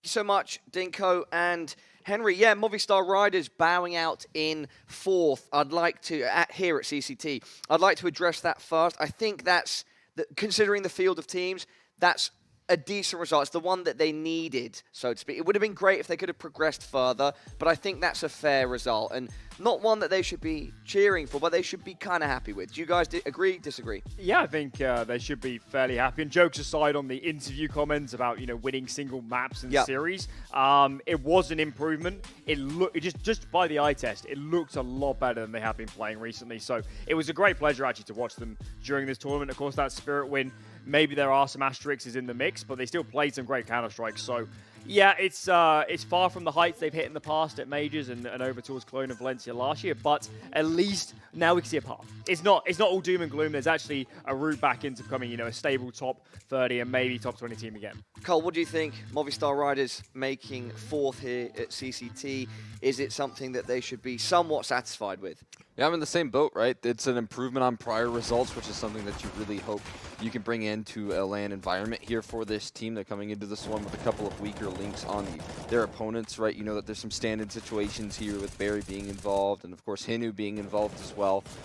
And yeah, they came in, they got some big wins underneath their belt. I think that's very, very key that they were able to keep their composure yesterday versus Spirit. That's something that I'm, really inspired by for Movistars. I hope that I can continue to see that level throughout the events that they'll be coming to in the future. Turning our attention to ENCE, yeah, they've made top 3, even with a stand-in, as the guys in the casting booth pointed out. They will soon have Nerds joining them officially, but they've managed to do some decent work here with Hinu, and they've guaranteed themselves a top 3, Alan. Yeah, they looked a lot better in this series than they did earlier on against Eternal Fire. I don't know if it was a freak result. I don't know if they just got caught off guard by the play style of Eternal Fire that is individually aggressive and puts a lot of pressure on you, so maybe a more reserved team like Movistar was a better matchup, but I don't know. I'm not convinced they are clear favorites. They looked pretty shaky earlier. I don't know. It's so hard to call between these 3 teams. Yeah, our final 3 remain. Actually, you know what? Really hard to That's call. perhaps a discussion for another time, but shortly we'll be bringing up the scoreboard so we can kind of break down what happened over Nuke. Just to start off the discussion, though, that T-side for ENCE, incredible. Anything that in particular that they were doing really well, Cole? I absolutely love to see Snappy's T-side calling here. Again, I said it at the beginning of the week, but I loved this guy during the A1S meta when that gun was completely busted. I felt like Snappy was able to break through with the dynamic of going very quickly. We saw, in this T-side, he was just, abusing that A bomb site. He had a couple mid rounds that were really promising, but just continuing to get that pace, but also, in that pace, nail down, the details here in those 3v3s. I think that's where he really thrives. Alan, we've got ENCE up on the left, Movistar Riders up on the right. Of course, Alex was a standout performer for Movistar. Yeah. It's kind of hard to take too much away from the stats from Movistar here because, yeah, they went down massively in that first half, and that momentum carried on for ENCE in the second half, and so you're not expecting to see loads of kills spread across the team, but Alex at least was the top standout. Yeah, I think as you're saying though, it was a kind of team failure. That's how they fell apart. I think Mopos and Sorcerer really struggled on that CD side. They were the A players, and there were maybe 4 or 5 gun rounds in a row where ENCE were getting mega aggressive, popping out of Squeak Your Hut, and there just wasn't all too much resistance. So it kind of sucks that was a pretty big part of them losing this map, just a few maybe mechanical or small communication errors, but that's how the cookie crumbles in Counter-Strike, and unfortunately for Movistar, today this didn't have the depth we might have seen in times past. Pretty interesting pacing to this overall series, because if we look back to Inferno, 16-14 for ENCE, and then suddenly a big swing on Mirage for Movistar Riders, 16-4, and then Nuke ended very strong in favor of ENCE, 16-7. Any reason why this ended up going from a very closely fought battle on the first map to being 2 big swings on the following 2 maps? I mean, you could make a case that maybe veto decisions weren't ideal. You could definitely say that, and maybe ENCE should have gone for an Ancient and not put it to Mirage. I think a potential reason for that is Movistar just haven't played that much Counter-Strike. It's really hard to know what they're actually good or bad on at the moment. So, yeah, that might be a potential reason. Probably is worth saying that if the series had been played in reverse, that Inferno game would have been unbelievably exciting for elimination. So I'm a little bit dejected we were denied a super exciting finish, because that was a little bit hollow for both the last 2 maps, really, given how exciting the first one was. Up next, our 1xBet player of the match, and it is Madden for ENCE. Strong showing from him, 1.11 rate, 52 frags. I think the main thing standing out, he was, I think, 3 ahead. Hinu was actually second fragger on ENCE, which is quite interesting. But yeah, shout out to Madden. Good performance by him. It's interesting though, because I don't remember any specific moments where he started racking up the kills, but I guess he was just very relatively consistent. Looking at the breakdown, Inferno 22, Mirage 11, and Nuke 19. Yeah, close to the top of the table joint on Nuke with Deher. Inferno second, and then Mirage, he was top. And so yeah, he was just doing really consistent work across all 3 maps. Was there anything that you saw him doing? Because I'm racking my brain now. Was there any points where I was like, oh, because I guess I'm also comparing it to the other day where he had some real sick highlight reel multi kills, but I I don't have them coming to my head now from this series. Yeah, what was Madden I up to? How was he making this happen? I think as a player, I wouldn't expect him that often to have, the ridiculous 4K, just absolute mow down of players. Especially on the T side, Madden is normally the control player. He's the one going in first. He's the one that has to take the control. Normally a position played by some of the really young, super mechanical players that are kind of just being introduced to teams. So Madden plays a very difficult role. And if he's playing well, that means surely they're going to be winning a lot of T rounds, which they did in this series. And he's just making a lot of space for his team. And I mean, he's never should never really be at the top of the scoreboard for this team. But when he is, that just means their T side is going to be ruinous. Yeah, I mean, if you want to talk about that T side on Nuke right there, what he was able to do on a lot of those upper pops, he was scaling, always taking care of that back silo player. He was flushing him out of position so many different rounds. I think that was a big influence there. If you want to mention other names as well, Inferno, a really important map for this team in ENCE, and Henu, I think he was a big reason as to why they closed that one out. Now, he is our 1xBet player of the match. Veracity is on the sidelines with the man himself, Madden. The man, the myth, the legend, it is Madden himself. Madden, I want to cast your mind back a little bit to the very start of this series. Obviously, over on Inferno, it is no surprise to anybody that Henu absolutely popped off. So I have to ask you, what was kind of the discussions that took place leading up to that match? Because 24 kills, the most he's had so far throughout the duration of this entire event. He seems so much more confident. Yeah, I mean, the more games we play, he gets the more confidence, and also we are just trying to make him confident to have fun overall, and just to show him that he's capable to play tier 1, and it's just the beginning for him, and I think he's been fitting pretty good, and he's been getting better from each game. Yeah, it almost seemed as though, he was kind of leaving yourself and the rest of the team to kind of your own devising, doing what you guys usually do. But then he would come in for a little bit of a sneak attack, flanking here and there, getting picks of his own. Would you say that he's one of those players that has continued showing you that hype and that energy coming out of him, or would you still say he's quite a mellowed out player, even when he's doing really well? I mean, I think he just played really good individually game, but I mean, he's just more of a quiet guy. Maybe he's still shy because it's still the new team for him and everything, first LAN, bigger LAN, and so maybe this is why he's a bit more shy, but overall he's just playing really good individual CS at the moment. And then once we move on to Mirage, I need to ask you, what happened with Mirage? A 16-4 loss for you guys. I mean, I just think they played way better than us. I think in every aspect of the game, they were just a step ahead of us. We were playing very slow, and we just gave them a lot of respect, I guess. And I mean, we should just go in their faces more, which we did on Nuke, and I think it paid off. Would you say there was any kind of discussions that were had between the two games, or anything in particular that might have kind of caused you guys to play a little bit more passive and give them way too much respect? No, it's just overall how the plan was for us on Mirage, and it just didn't work out because they countered pretty good. They did a good play, so we didn't have any talk. It's basically the playstyle we wanted to do, and it just didn't work out. And obviously now continuing on throughout the tournament, you're going to be playing off versus the losing team of BNE and Eternal Fire. Obviously you guys didn't have the best performance versus Eternal Fire, but have you had a chance to reflect on that game? Have you noticed any mistakes that you made previously that you can address? Yeah, we definitely saw some mistakes that we can fix for short term, because well, against team like Eternal Fire, which they are a really good team, and they have great individual players like Santaris and Calix and everyone, and they are hitting really good shots. And now we have a stand-in, and it's really hard because we don't have much structure, and we are doing things on the fly in a way. So against those teams, it's just pretty hard, but we will do our best to fix some things for short term. All right, well, my final question for you. Who do you think you're going to end up facing? Do you think it's going to be BNE or Eternal Fire again?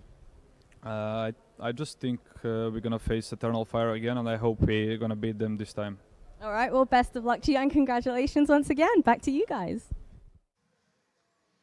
Thank you, Jasmine. Great to hear from Madden, our 1xBet player of the match. What do you think about what he said at the end there? He thinks that they'll be playing Eternal Fire in that consolidation final.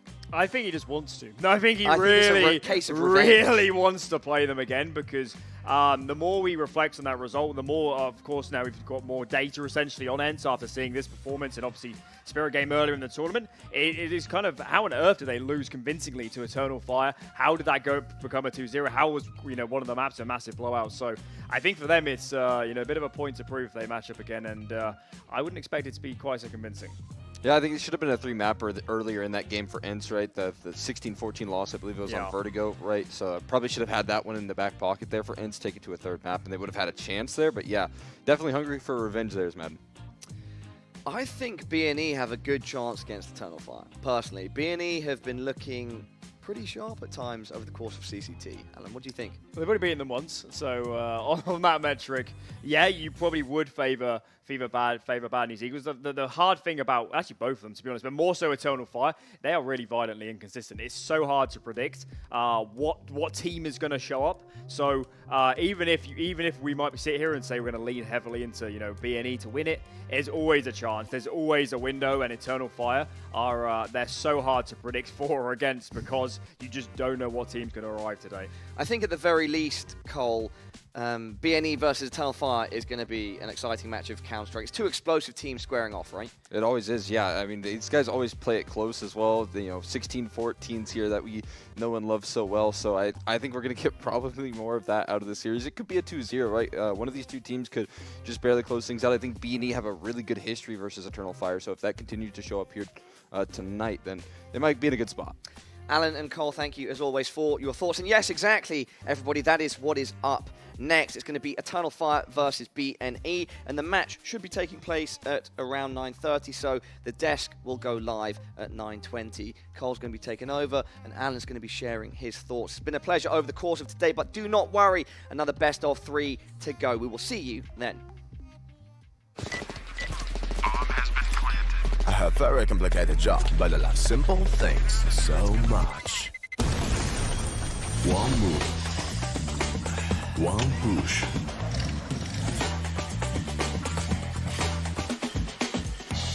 One touch.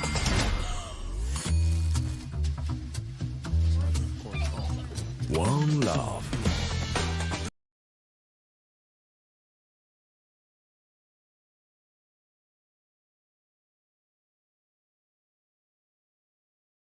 One click, one XBet.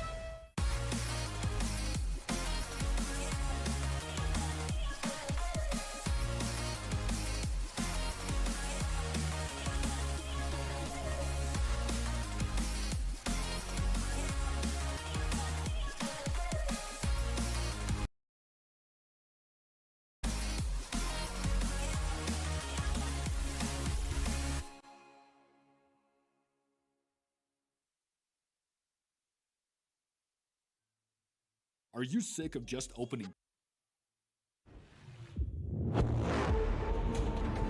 And let's introduce our second guest, Regali, formerly of Game Agents or Fnatic Rising, now playing in Copenhagen Flames, absolutely tearing up the scene right now. They've been playing super well. They've won some of our tournaments. Hello everybody watching this. You guys are playing an obscene amount of games. Trained a lot, we practiced a lot. Were you a bit worried after you joined? And he was one of the main reasons I really wanted to join Copenhagen Flames. Right now I became strong with Rifle as well. The thing is, it sounds like you're continuing to expand your game. We're playing way better in officials. How do you find time to practice? You guys have obviously been placing super highly in these events consistently now.